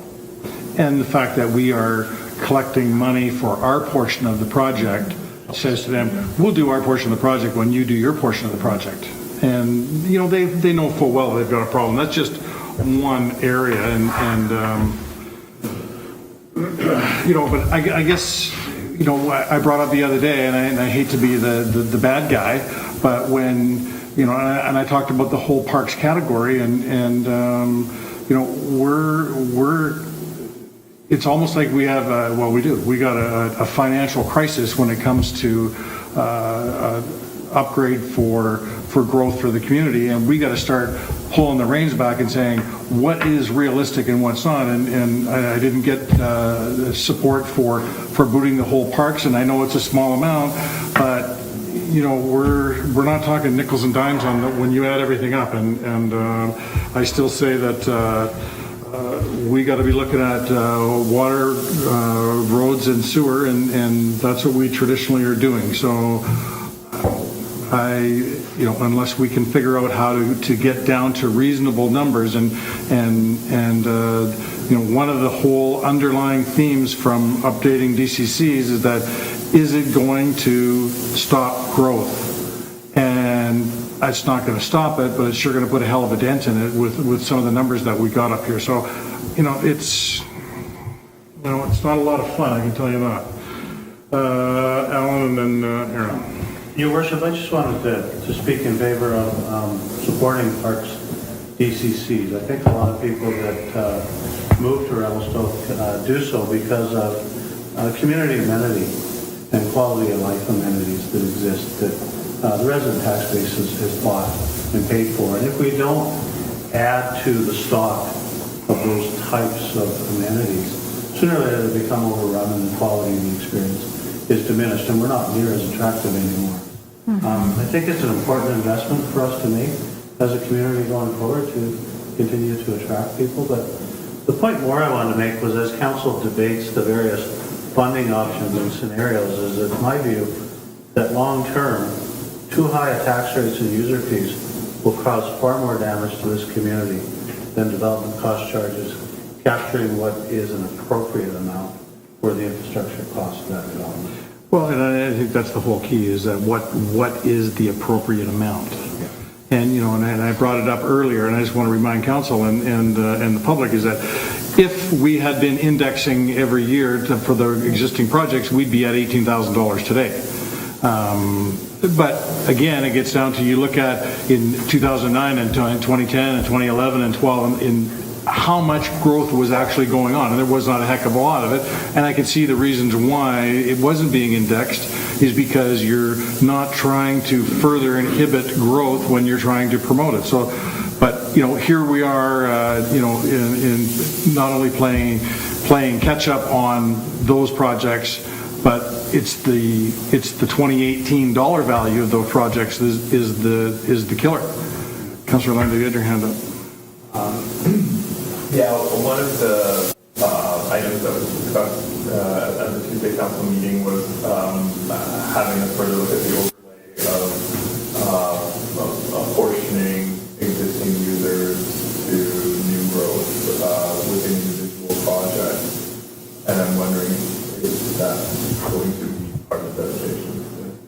Because I think to add a statement to that, you know, it's really helpful to see these numbers, especially because, you know, when you're saying 1%, 2%, 5%, it says about the various categories, you know, prior to getting some idea today, you don't have a good sense of where that's going to move. So, you know, 2 days ago when we say, well, let's put it at 7 or what, you know, let's put it at 10, you really don't know what the result of cranking that lever is going to be. We have a better idea now, and certainly there's been some guidance from staff on, for example, pointing out that changing water and transportation, because they're not, it doesn't make a big difference overall, because and as has been discussed, they're a smaller category, but within those individual categories, if you're looking at an individual project and you're saying, well, Umbridge, okay, that's 25% new users and that's 75% whatever. So I think that most granular information is also helpful in taking a look at it, because if we get to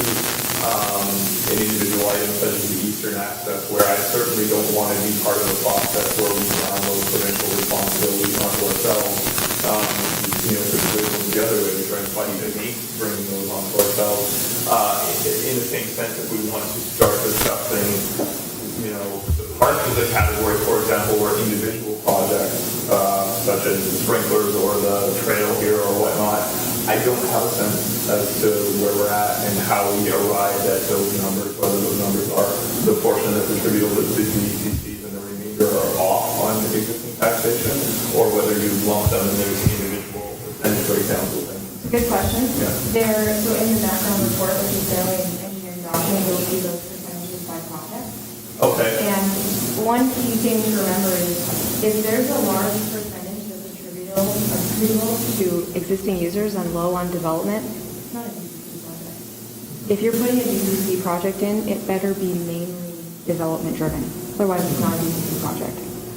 So we've already done that, and it's embedded in these numbers. So when we say developer funded and taxpayer funded, in option 1, for example, this already has built in for each individual project a portion of the appropriate project attributed to existing users. So they will be responsible for their portion. Then on top of that, you municipal assist. But so that's already embedded in this. That's why So single family on that one is $32,000. Yes. On the next one over, it's $22,900. Yes. I can go through that last thing. Well, I just wanted to throw that out for Yeah. context for council, that they can Yes, understand where we are. You look at it, you go, well, 8114, that's pretty good, but that's still $32,000 It was good, from yeah. 12. And so it's, no matter which way you slice it, there's still a portion that goes to the community, the taxpayers. You'll always have that because, for example, look at existing, you'll always have a percentage. In this case, it's the lowest allowed by the province, 1%. You'll always have a percentage that is paid for by existing because you have to assist at least 1%. So we go from that to option one, and this percent, 14% tax and ratepayer funded is not just a municipal district. It does include some portion of some projects that have benefit to the users. And grants. And grants. And Well, commission. grants are separate at the bottom. So, Mr. Jamal, I heard you say on Tuesday that we could remove projects. Is that allowable? Or, like, you're talking about the $4 million in transit, but it doesn't make a huge difference if we're proportioning it to cities. But, so we're talking about changing the scope. What's acceptable to the minister to say, okay, we're going to proportion $2 million towards that and say the rest of whether we collect it from the developers or CCC or the residents. Like, are we allowed to do that? Is the ministry going to get all ruffled? But we've ruffled the ministry before. I mean, what's our norm? Well, there's a risk involved with that, is it gets down to, are you avoiding making the tough decision and avoiding doing best practices for the future of the community. So it's, I don't know, I'll let Mike jump in And you can disagree with me. I was just going to jump back to the existing, then I'll touch on the what I think the ministry would allow us to do. So for the existing, with that 1% taxpayer fund, that's 1%. That's the 1% municipal assist factor. But on all of the projects, the benefit to the existing user was $0. $0, 0% on all of the projects except for the Arrow Heights sewer upgrade, which I think was 41% to the existing residents. And so then that was collected separately, that amount of money every time an existing resident were hooking onto that sewer system. So, you know, we've gone from a bylaw that was acceptable to the province back in 2008 that had zero benefit to existing users for projects that we're now saying that there is benefit to existing users. As well as we have 1% municipal assist factor. And I think, you know, even with option one, we've got 50% for parks. You know, and I think council's leaning closer to something near option two or beyond. So we're looking at 50% municipal assist factor for parks and 50% for sanitary. Like, we've come a long way from where we were on the previous bylaw. And you know, to the mayor's point, to repeat it again, had we indexed every year, we'd be around $17,000, you know, per single family home DCC. And I think, you know, we've recognized that the way that it was calculated back in 2008 has not served the community well. And it did deserve an update sooner than this. It really did. Councilor Rose. Just clarification. I want to speak particularly to the transportation project that Councilor Nixon mentioned, because if the province said, well, what's this? You've got a $2 million Eastern Access project. Yeah, that's our half share of what's supposed to be a $4 million project, and we expect to leverage the province to bring the other half. I don't think they would approve us funding a half project and using it to try to, what they might view as extort the provincial government to come to the table. I think there's other ways for council to approach that, though. Yeah. Continue to lobby for the province, step up and fix the TransCanada. Well, we start off with it, telling them we were going to pay the whole $4 million. We should quite, if you want to see it done, you put it in. But to your point, Mr. Thomas went through a list and showed projects that were taken out because they're no longer deemed necessary or complete. And then you put projects in. Council can certainly decide what projects it wants, but it's a function of determining the level of service that you're prepared to provide. And a lot of these projects are driven by level of service erosion as a result of growth or need, right? Not enough water in your pipe. Councilor Brothers. Just want to be clear, and on the sewer treatment plant, the $30 million, are you saying there's nothing that has been attributable to the existing? It's all Under the existing bylaw, there is zero attributable to. under the existing bylaw, but under what word is that? Wait. 10 million.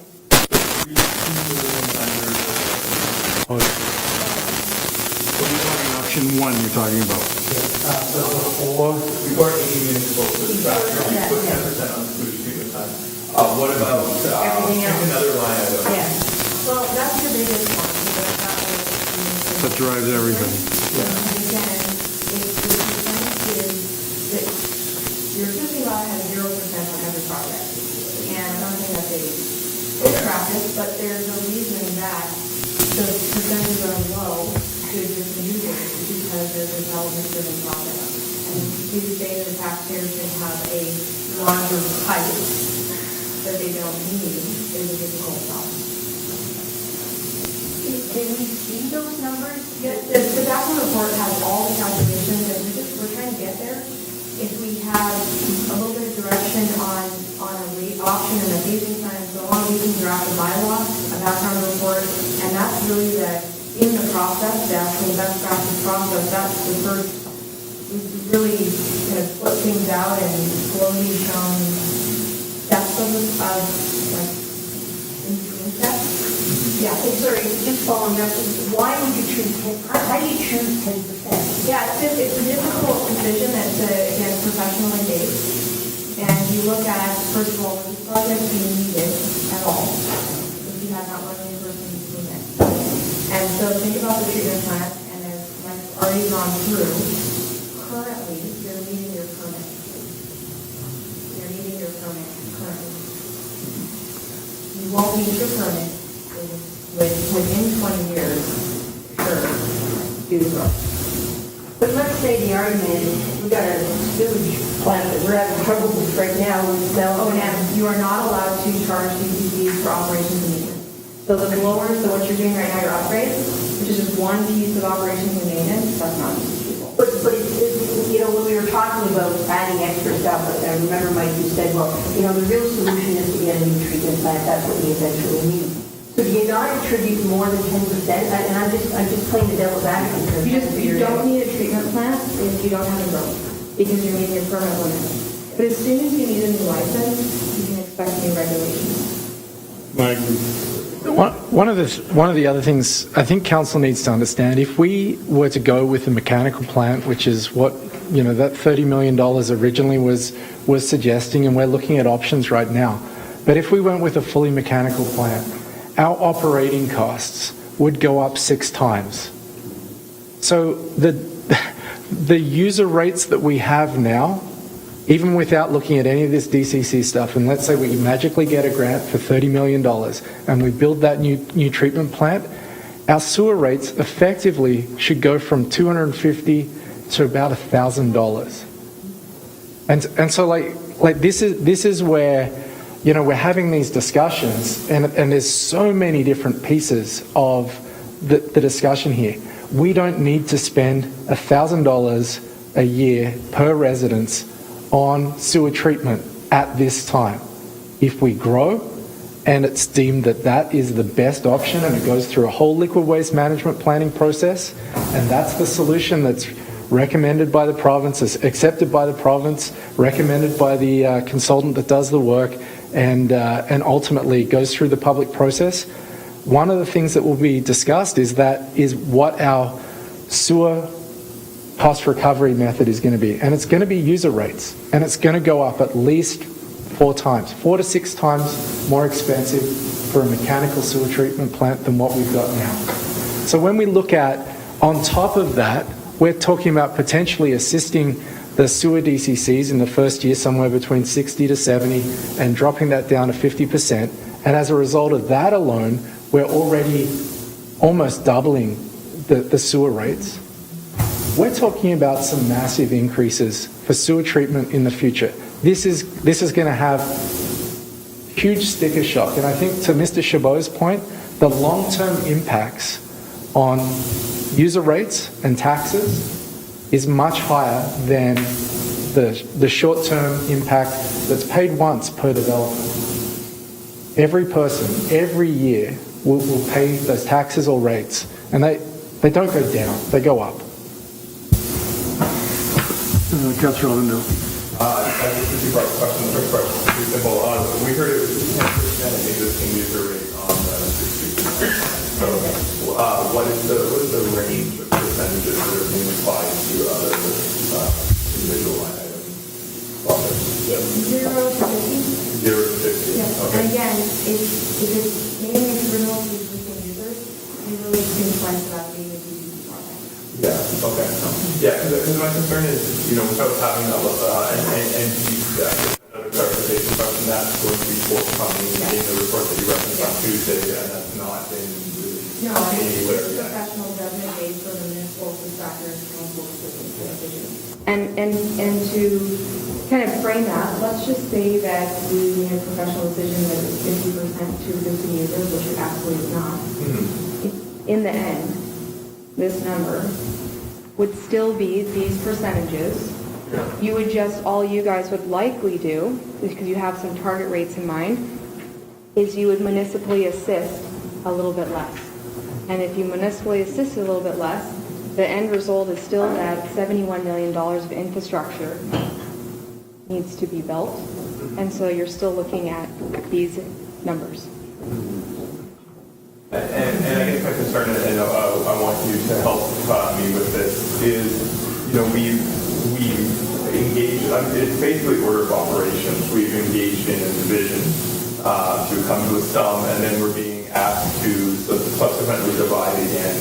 So if I was to take, for example, a transportation project and add 10% to it, but that's already 40% attributable to existing users, because those numbers are not known, then what is the impact going to be on one specific line item project? So in the end, although we might be saying that the assist factor is 30% due to the underlying calculation that's already been made, in fact it could be approaching a much different number. And that's I think not just for myself, but for everyone involved in this, because as we've seen, the engagement process has primarily been developer-driven, a lot of interest from people who are paying these up front.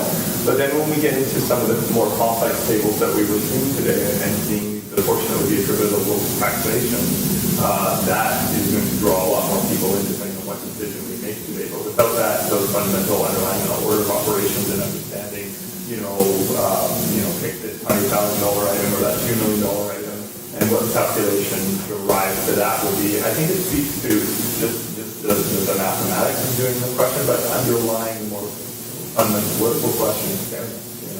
Who's going to be paying for these projects? So, I think the dialogue I saw a week ago that we had was, oh my God, only 1%, I have to pay 99%, and they pay 1%, but I don't think that's fair because, a lot of this is blah, blah, blah, getting into arguments about it. But by having that information, being able to, go through those tables and have people be able to understand how we arrived at these numbers, it would certainly, at least in my case, would be advantageous in making a decision and also justifying that decision to people, because as is laid out in that practices guide, is I, as a counselor, need to be able to support those arguments and I don't have the exact wording, but I need to be able to justify those publicly, but without having the granular numbers that underlie that, it's difficult to do that for me. So even today, if the process is heading towards making a percentage decision on 1%, 5%, 70%, whatever it's going to be, I'm reluctant to do that because I'm essentially cranking that arm one more time and seeing what numbers are going to come out. And although it won't, although we can arrive at some today, we don't really have the background information on. At least I feel I don't on where those numbers come. And that's in the background report. So again, the process is generally, we produce a bylaw draft that is a background report, and it has all of the required tables in it, and that's just handed to you. So what we've done is kind of stepped back and gone piece by piece by piece, and so absolutely we can produce the percentages. Yeah. I think it's important to note that you could argue continuously on percent to existing users. Yeah. You could argue continuously, but in the end, the rates you'll still have a $71 million pie that has to be paid for, and whether you want to adjust it beyond professional recommendation in existing benefit, or you want to adjust it in what is provincially recognized in municipal assist factor, the end result is still percentage to developer and percentage to the taxpayer. And it's You still can either- $71 million. It's still $71 million. You can split it early or you can split it late. But the provincially recognized guidance says engineers with professional judgment go through and do a percentage of existing users and council does the municipal assist factor. But if you want to go with each one and make an argument on, well, we should make that 20 instead of 15, maybe we should make that 50 instead of 35, et cetera, then you still end up with a $71 million cost that's still supposed to be developed in taxpayers. And at the end of the day, you would go, again, with what the province recommends, you would adjust the municipal factor. What we can do overall of that $71 million is paid for by the development community, by existing users. I guess I just approach it from my belief that, you know, if we're going to have an argument about something, we might as well have the facts in front of us before we have the argument.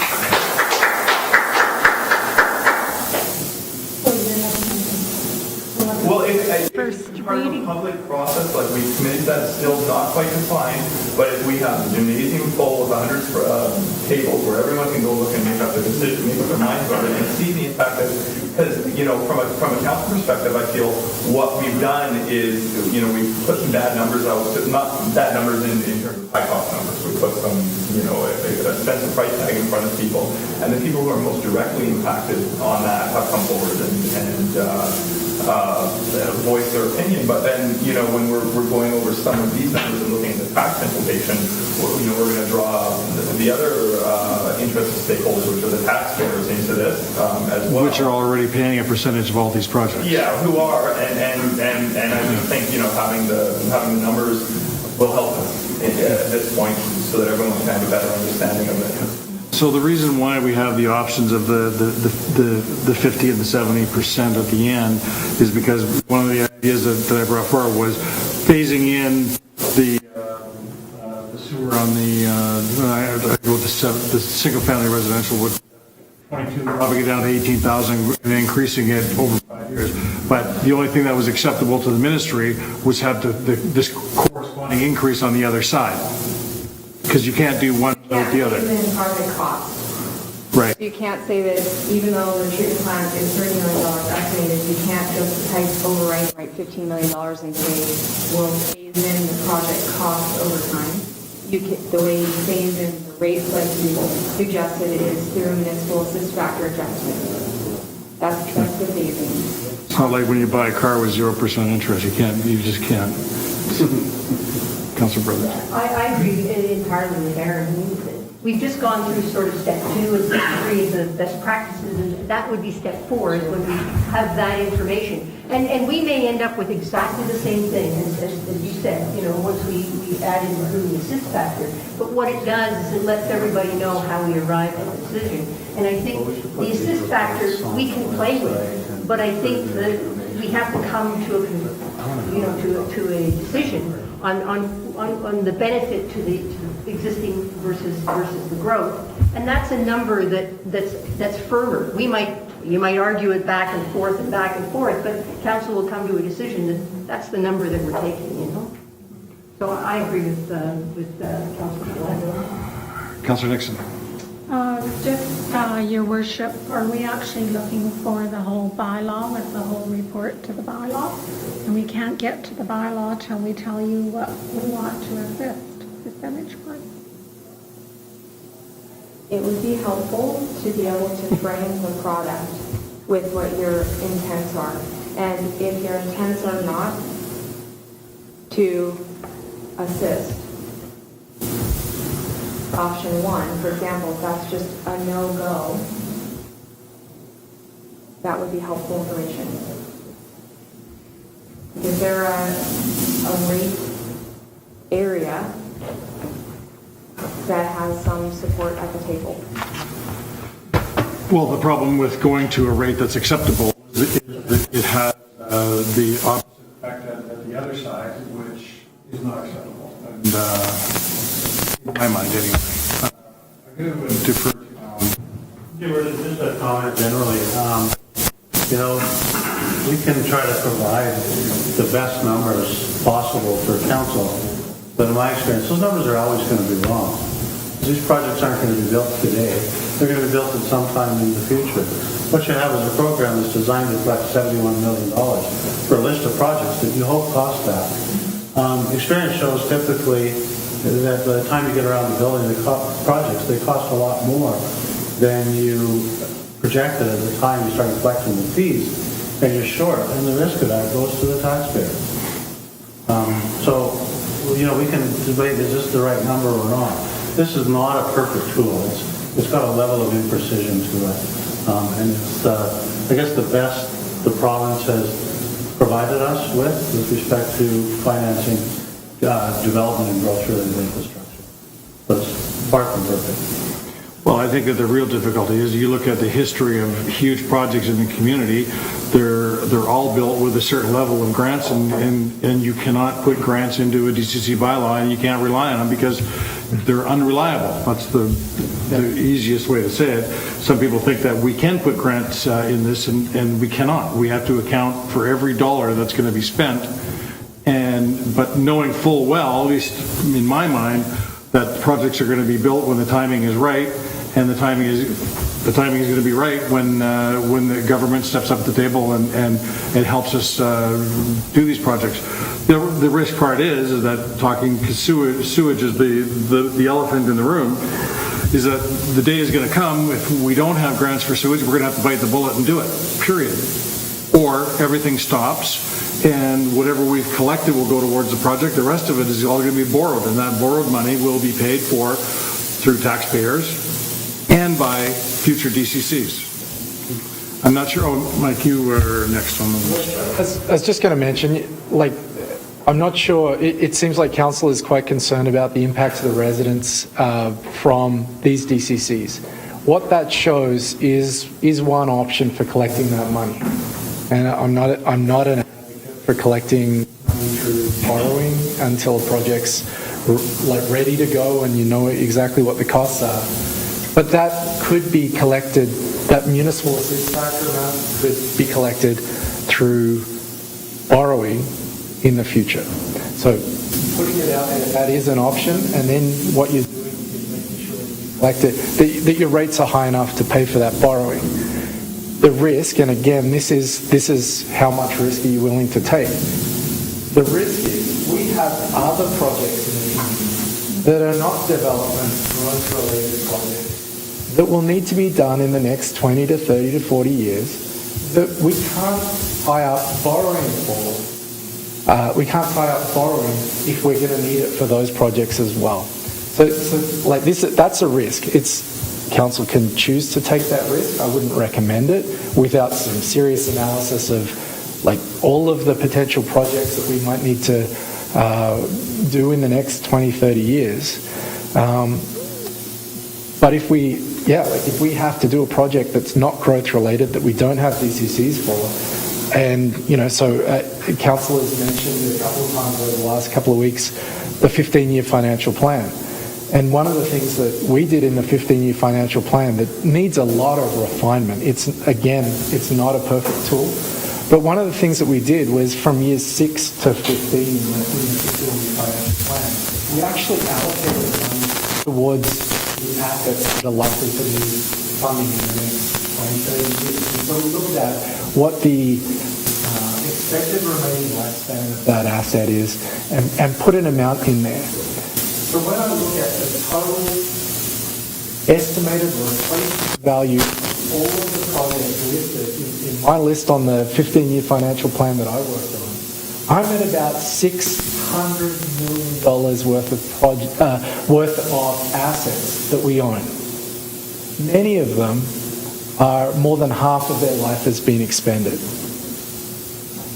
So in the next 20, 30, 40 years, on that $600 million worth of assets, we may have to borrow a fair bit of money to look after what we already own. And so that's why I say it's an option to borrow for the municipal part of this. But as the Mayor mentioned, we might be borrowing for the developer portion as well if we need the project sooner than the 20 years. So it's good that you guys are concerned about the impact to ratepayers and to taxes, because I think that is really important. Big picture though, there's a lot more elephants out there that we're not seeing right now. They're in the back of our minds, and they're not in the 10, 15, 20 year time frame necessarily, but they're in the 20 to 30 to 40 year time frame. And best practice, when we start talking about best practices, is that we start collecting for those projects today, because we know that they're coming. And if we don't collect for it, we're going to have to borrow for it. Sorry for the bad news.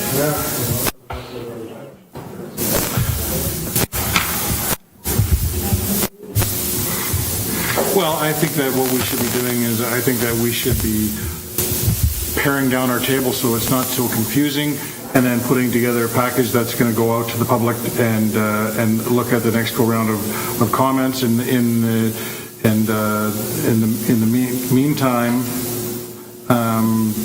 we start preparing the report and the bylaw, and then council could be looking at that and looking at the other factors that are involved with those project costs that are already going to be attributable to the greater community. Does that make sense? Yeah. Man. Where's the budget? This is budget time. This is budget time, but with bigger numbers.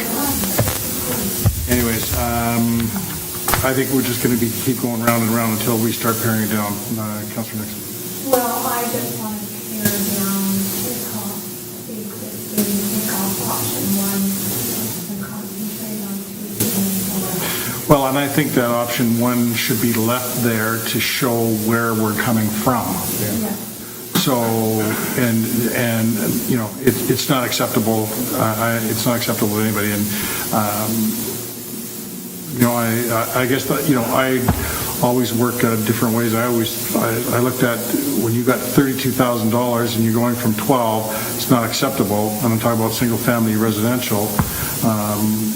But what is a medium that would be palatable, not acceptable, but, you know, okay, we can take it. And the number that's in my mind is around $18,000. And it's how do we get to $18,000 without crippling the other side of the equation? And that's what I'm grappling with, and knowing that also that if we're staying in a growth pattern, which we are, then there will be, this is going to have to be reviewed and have to be changed, whether it's every year or every other year, to start inching those numbers up.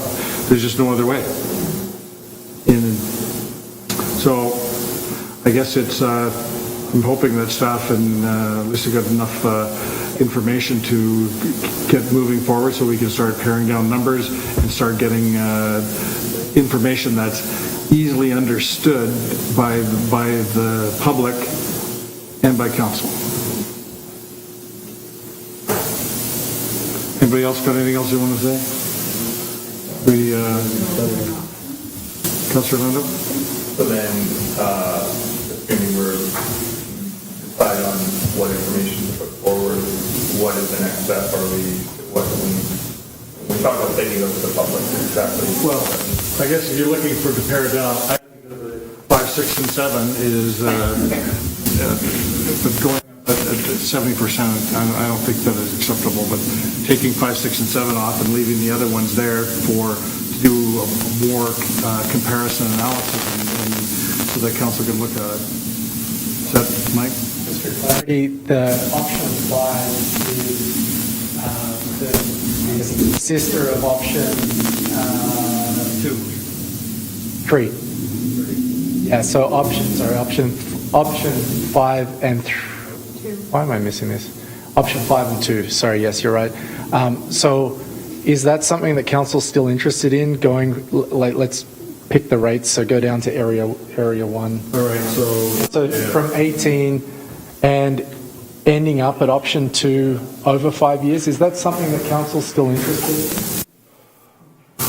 well, this number I'm interested in. It's how to get to that number. And do we get there if we phase it in? Yes. That's where we would start if we phased That's where it we in. start. Yes. And then we would phase it up, right? Option 2. That's Yep. basically what this shows you here. Yeah. It starts at option 5 and phases you up to option 2. 2. Yes. And what does the sewer ratepayer pay? Yeah, so So it's backwards. percentages, yeah. So 5, so they would be paying this much. Yes. No, that's 109%. That's no $117. option 4. They would pay, start at option 5. From 250. 4.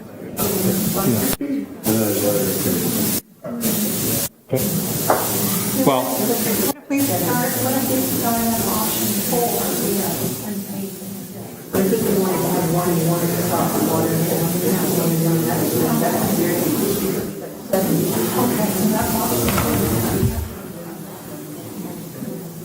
No, we're not.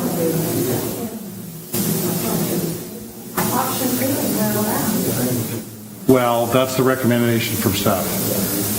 And Lisa, right? You guys are recommending, Option 2. you guys are recommending. From our perspective, we think that's a balance between what we've heard from the community and from the development community and where we felt that council might end up in terms of what might be palatable to the rest of the community for rates. And so that was our balance point. That's why we made that as a recommendation. I think that is that piece that's beyond the technical analysis. The technical analysis from our perspective would be option 1, but we recognize the council needed other options to consider beyond that. So we recommended option 2. Councilor Brothers and Councilor Nixon. Can we try an option 5 with 60 instead of 70?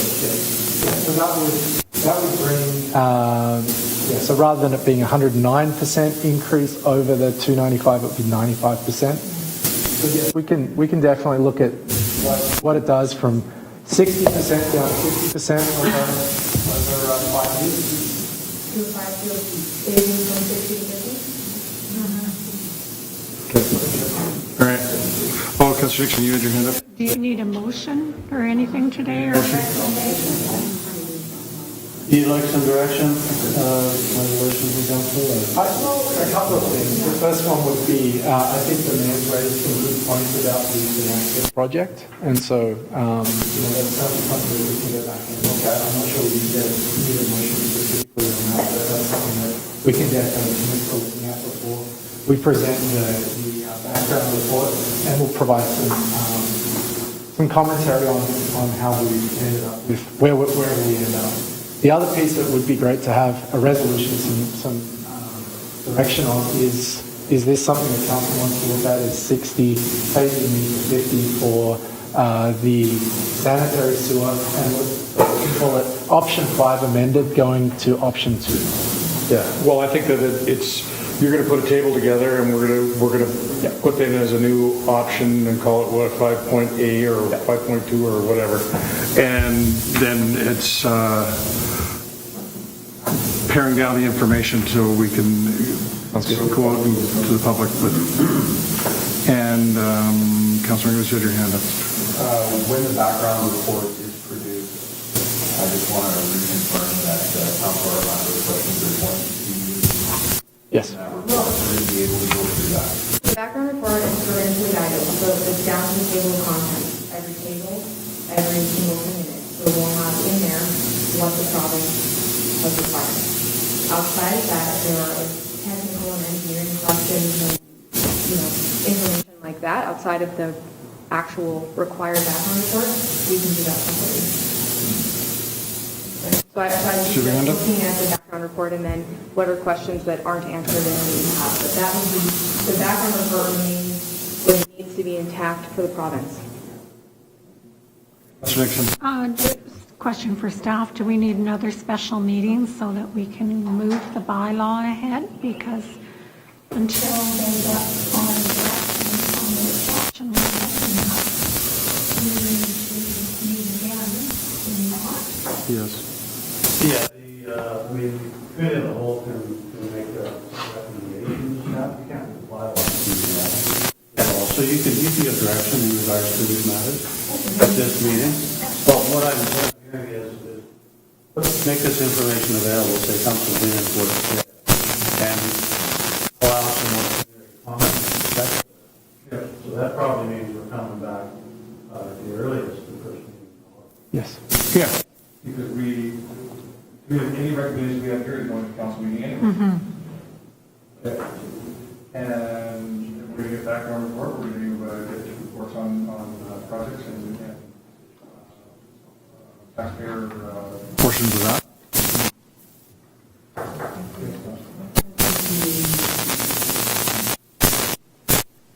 Yeah, what was Well, I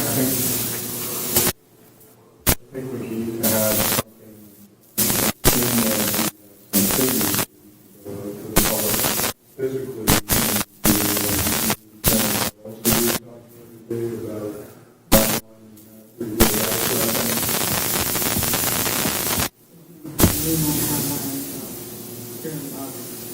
Well, unless we call a special meeting after these reports are already looked at, council makes a decision. It's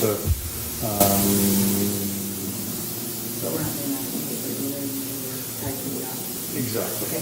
Yeah, because we're not going to keep going out. We're coming. Yes. So when is the background report going to be ready? So we have those other numbers that you have for around the company? Yeah, what we'll do is using the information we got today, we'll draft it up as if you don't have to adopt it, but we'll draft that as if the 50% stays into a 50, we'll write it up in accordance with that and the bylaw as well. And then we'll have those go together, your bylaw and your background report. But I do want to caution, the background report is not the answer to every question. It doesn't have, all of the things a lot of things that have been talked about there. It's provincially guided, it's the table of contents they require, it's the information they require, the text they require, the tables they require. And that goes to them, they review it, and improve it, or edit it. So that's a key thing to keep in mind. Council wants additional information outside of that. Well, but I think that the question that Councilor Orlando's got, which I think is a good question, is that you're talking a $30 million sewage treatment plant. There's already $3 million that's going towards existing users. Then you put the municipal assist factor on top of that. That's the question for, and I think it's just for major projects that we're talking about. Is that because if we're spending $75,000 on a trail, then I don't think that we need to go through that. I think we're talking, anything that's. Well, I think my assumption is those calculations have already been made, so it's So it's province providing data with columns that are numbered and trip generation, etc. Just my question was, when will they be ready though, so that we know whether or not we can send that out to the public as well? That's the only thing I want to know, is whether we send those background reports in draft form out to the public. Well, I think we just should be careful how much information we're going to be putting out. It's just going to be, but I think that there has to be acknowledgement that just because you see a number up here of a project and a municipal assist factor that's not the end of the story, and there may be more money that's attributable to the regular taxpayer or the user than the municipal assist factor. That's really what it gets down to. And the process is that the background report and the bylaw are read once, then we welcome comments. That's the actual public engagement as recommended by the province. Okay, I see, okay. And then with that, you need all of the, with the option you need. We can do what you suggested, which is provide for comments with table here down. And grind that. When we do a bylaw, we do a first reading, or we do a first and second reading, we do the first reading. Then we will always send those to the public. So why aren't we doing this? I just don't think that people are comfortable around the table with what they want to be doing. So, and of course, I'm always willing to take the motion on the floor at any time, since I don't control that. But I just don't.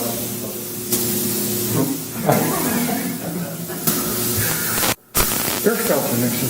I just put it out there. A lot of this technical work is done, and it's done under the guidance of the best practice booklet, not the guidelines for governance, the best practice booklet for the technical stuff. So I'd like to make a motion that we do option 5 with an amendment on the sanitary 60%.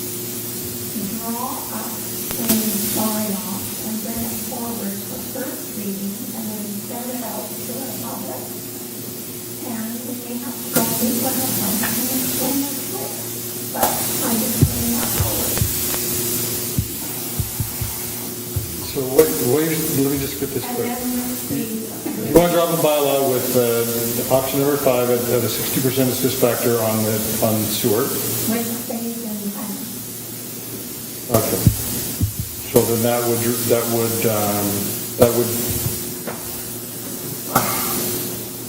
okay, so then the single-family residential would be 18.4, and then after 5 years, it would be 22.9, which is what we originally were talking about, but it's having the other side of it. And, okay. So we have a motion on the floor. Is there a seconder for the motion? Councilor Brothers. Motion on the floor, and looking for any discussion on the motion. Councilor Nixon. Your Worship, this is really, really tough decision. But council mandate is to look at the municipal assist factor. And this, Duke's document is really, really helped us today. So you had to say that out loud. But it really actually helped us with what I mandated as governance. It helped us look at the numbers, and it helped us look at what the impact is on the rest of the residents. We know they're only paying a share, different share percentage on different projects. So when you do the bylaw, you will bring all the information to us, which is what a bylaw is. And we will all go through it with a fine-tooth comb, and then we will come back to this table, and we will give it a first reading, and take it out to the public. Okay. Councilor Brothers. What do we do about these connections? Well, I think we've already decided that that's going to be, and I don't know what that breakdown is, but it'll be changed. But again, because of the sewage treatment, that's the elephant. That everything else, and elephant, peanuts, everything is peanuts other than when you're not talking sewage treatment, because it's $30 million. So. If the province came to the table right now and said, we're going to give you $20 million for it, well, you know what? We wouldn't be sitting here going through all this big debate, but that's not where we are. Yes, Liz. I just want to clarify, I heard option 5 with a negative 60%. That's right. So when we do that, that's going to raise the rate to around 20. A single family rate. Okay. Single family rate. So if you leave the rate with option 5 as it is, that's how you get this 18,000. That's option 5. 7. And it makes your sewer rate over 110. Well, the motion is option 5, changing sewer to 60%. So how the other numbers fall into place is going to be determined by that. And it's, what we're really saying is you're going to do up the bylaw, bring it back to council, and council will then decide if it's going to give it first reading, and then that will be the basis for going out to the public with pared down numbers, and I guess it'll be option existing, option 1, option 5 is... So at that point, If the council is first reading the bylaw, the background report doesn't have options in it. It only has the information as the bylaw. And so we can separately provide, how council arrived at using a table like this, but to be clear, the province only requires the background report and the bylaw. But what we're going to be doing is we are going to be going back out to the public, and I think that having more information than less, not Scott Duke information, but pared down version, and I think to show where, to show, like the very first one had the existing, and then it had the changes, which was just option 1. Yep. Now we're showing how we went from option 1 to Yes. option 5.1. Yep. Okay, and to Councilor Lytle's point, that'll be a separate report that'll be coming, or however that gets put together, just so that they've got the background on what the regular taxpayer or users are already paying outside of this chart here. Is that, have I got everything all right? Okay, so we have a motion on the floor for the option 5.1 on 60%. Is everybody clear what we're talking about? I'm looking for comments and discussion. Councillor Lau. For the sake of the community and subsequent urban houses or, this information is put in line, will they benefit from seeing comparison charts, or is it the intention to just present the one option? Well, Right now. yeah. We're live streaming. We're doing our work at the council table. We are in front of the public. I said the BS word when the camera was on. I didn't even know the camera was on. But I think it's important to give some background information, which is what the existing is, what was the first kick at the report that only came to council on committee of the whole, and now council has been going through it and coming up with an option to go back out to the public to discuss. So it's going to go to first reading. There's still, as far as I'm concerned, there's still an option for council to look at it based on comments coming back saying, well, what about this? Like, it's unfortunate that this is so complex and it has such big implications, but it does.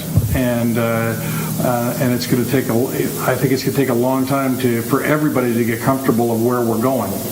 So, but I guess if council decided that, you know what, it's too much information to go out and boot out the existing and boot out option 1, that's for information to the public, I'm fine with that. We have to get down to making sure that we're just not confusing people more and more.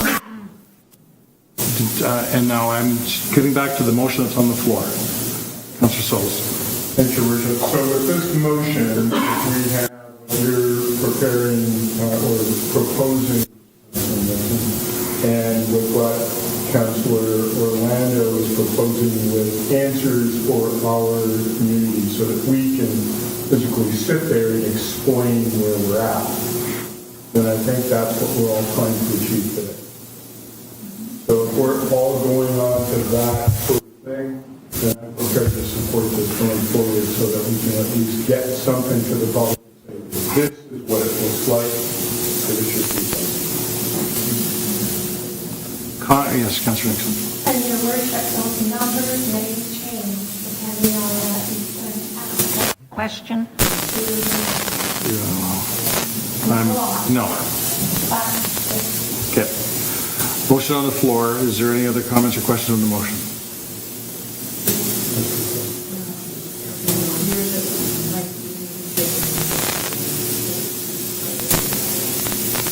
Your Worship, one of the questions mentioned at the council meeting was how can we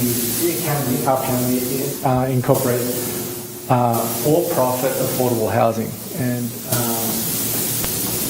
Mr. Joe and I have both looked at a couple of different options that are available, and one of the things that I think is really important is making sure that it's not something that the city has to arbitrate whether this is actually an affordable housing project or not. And that's one of the challenges with the for-profit affordable housing. There's some information that's come up that the BC Housing is actually working on public-private partnership on for-profit affordable housing under like a 20-year covenant. And so I think we can definitely write that into the bylaw if the council wanted to see some discount. For example, Penticton actually has a 30% discount for profit affordable housing. So we could definitely look at something like that in the bylaw, and it would be framed around, for projects that have entered into an agreement with BC Housing. What I would like to suggest is we get this motion off the floor, and then if council decides to put another motion out, then that would be, is that okay? Now, we're back at the motion. 5.1, 60%. Any other comments or questions on the motion? I'm just looking forward to seeing all the data come through. Are you sure? Yes. Careful what you wish for. Any other comments? All those in favor? Against? Motion's carried. Councillor Orlando voted against. Is there an appetite to talk about for-profit affordable housing? Or something else? In the same vein. I'll come to you after I do go to him. So, Your Worship, I am prepared to bring that forward, to add to the bylaw that we do something as we've been discussing, for profit, a discount for profit affordable housing is something that I'd like to bring forward into that bylaw. It's something that sparks an interest with me. to probably do that. Motion by Councillor Saul. Is there a seconder for the motion? Councillor English. You want to talk about this or no? Something else. Motion on the floor about for-profit affordable housing. Is there any other comments or questions? Councillor Nixon. I'm wondering if that one allowed to be an amendment to the bylaw? I'm not sure. Well, everything that we're going to be doing is going to be subject to approval from the ministry as we go through the process, right? So they've already booted something, so it's a matter of we can do whatever we want at the table, and we can incorporate. It's got to go for approval in Victoria. And it would be tied to BC Housing? That's how we would recommend phrasing it in a way that makes sure that it's not up to the city to decide whether it's appropriately affordable, and rather that we tie it to someone else's determination of that. And keeping in mind that what we're doing here is we're giving direction to staff to bring the bylaw that's still going to come back to this table. Nicole. Your Worship, I spoke with BDM yesterday to get some clarification on this. Mike and I started looking at it. One of the key pieces that we both agree on and that we heard clearly from the council table is we don't want to be the ones making the decision or putting that part of the process on us to determine what is affordable housing or something convoluted in terms of whether it's 20 years or 25 years or what the regular. We really want the experts to be doing this, and the experts in this case is BC Housing. So if we tie it in association with BC Housing, it's regulating it in such a way that if there's a public-private partnership out there that they are sanctioning, that yes, in fact, that would be the case. So we would see that being applicable to a DCC bylaw that would reduce the DCC on that project. Yeah, so I mentioned Penticton at 30%. I think somewhere between 30 to 50% discount would be acceptable. That's me personally how I feel about a for-profit affordable housing. I think it does deserve a discount. How we manage that, I think we've got some details that we can work out.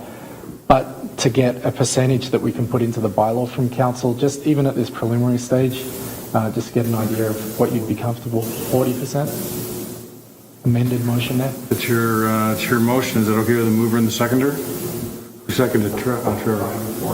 Okay. All right. So discussion on the motion, adding in for-profit affordable housing, 40% discount on DCC. Any other comments? Councillor English? Happy to see this come back. We talked about it a couple days ago. I think it's good to have in there. Thank you. Anybody else? And just a question for you, staff. So you're comfortable with that and it's not going to create a nightmare later on?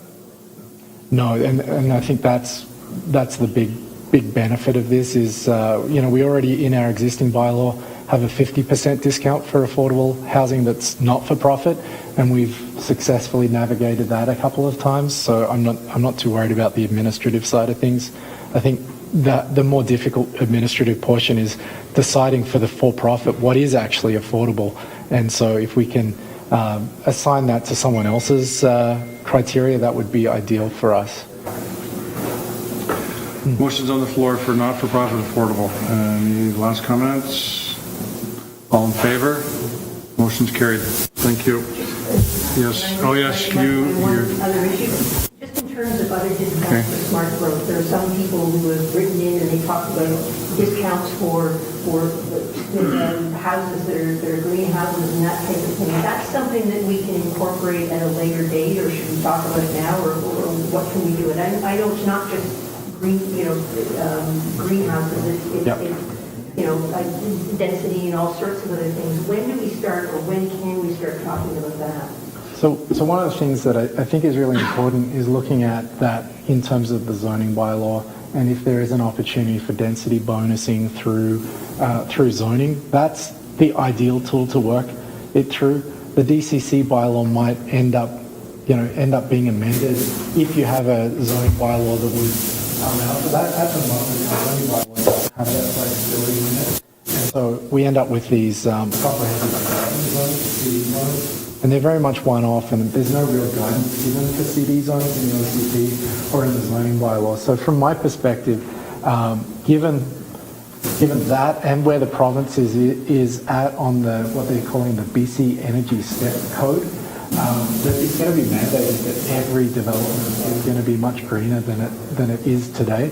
Those couple of things, it leads me to wonder how much uptake there would be for an incentive like that, and whether it actually would be an incentive, given, so if you were to give a 20% discount on DCC, is that enough of an incentive to actually change the course of someone's decision making, that they were going to build a greenhouse or not?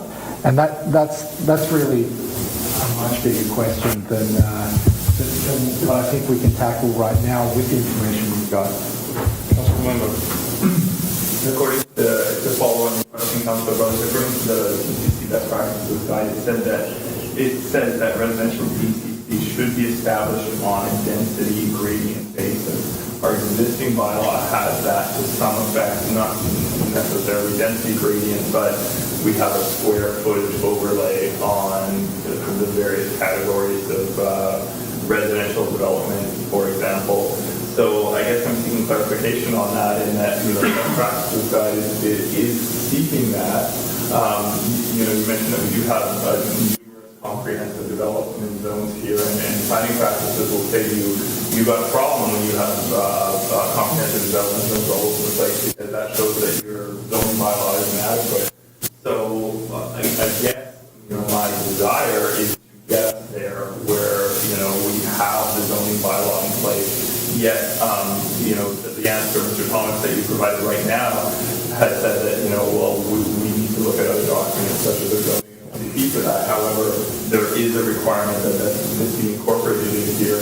So I'm coursing carding this and trying to figure out, as I am often in the planning process, when are we going to arrive at the destination? And should we not be taking this opportunity to do that? Since we are taking that opportunity. I'm going to take a circuitous route to answering the question, and going back to one of the first slides that Elisa put up, it showed what all the other municipalities are doing out there, and almost all of them have rates by districts. There's got to be, 20 different ways of working out how DCCs are actually being allocated across across a municipality. For us, one of the challenges that I have with so that some of the municipalities had per square foot of lot. And so you're penalized for having a larger lot, even if you don't have a larger house. And so part of the problem with the whole zoning bylaw thing is that there's minimum lot sizes in certain zones. So you kind of just stuck with what you've got if that's the way you're going to do it. We've talked about the size of the house isn't necessarily reflective of the number of people that are using it. We have to choose some way of doing this. When you talk about the best practices, mentioning certain things, one of the things that we've seen is that almost every municipality does something different than the best practice. There's not one municipality that has followed every single highlighted box in the best practices and done it explicitly that. And there's probably a good reason for that. Those best practices were written, I think, in 2005. And the province has even, shown a lot of support for what we're doing here. The information that we got from the development community in the first stakeholders meeting was to simplify. If we make it more complicated by making it a factor of square footage of actual house or of square footage of property, it really does complicate things. It adds significant incentive to do things to skirt around the amount that you should be paying. So if you imagine there's a limit of you can't charge on a project less than $50,000. So theoretically, you could build a 1,000 square foot house and then do an addition every year afterwards at $50,000 worth, and you would have only ever paid for the 1,000 square foot house, but you might end up with 2,000 square foot house. So people play these games with fees if there's room for it to be played. We see it, we see it with secondary suites at the moment in our existing bylaw. We see people roughing in a basement and saying that there's no secondary suite, and then the secondary suite gets built afterwards, and they're avoiding that secondary suite DCC. So we've got to find ways to try and help the city collect the money that's right for that development without burdening the administrative staff on having to decide whether this is actually eligible for DCCs or not. I think the one thing that we can all agree is keeping our administrative processes as simple as possible is better for processing those applications as we move through. A couple of times that I've personally got involved in the discussion of development cost charges on a specific building permit is because there's been some confusion over how to administer it, or there's been a mistake made on how that calculation was done. If we can avoid those things, it makes our customer service better too. Mr. Chabot. Your Worship, I just want to say that with the residential DCCs, there's a charge for single family, there's a charge for multifamily, there's a different charge for secondary suite. So those are in effect density gradients. There's also the area-based variation with respect to DCC. Far cheaper to build a home without the level of community service in the Big Eddy area, for instance. Well, except that the parcel tax for water over there adds to that as well, and that because of the upgrades. Yeah, you're absolutely right. I think but again, it gets down to this: how much information, and people go, well, why are they getting such a free ride? Well, they're not, because they've got several $1 million water upgrade that they're paying for. Right? So that adds to their cost. Anyways, have we beat this thing up enough for today? Tell me yes. Yes. Let's take a 5-minute break. And I guess one last comment to the audience that's here and to the public that's watching. What we're doing is we're bringing back a bylaw.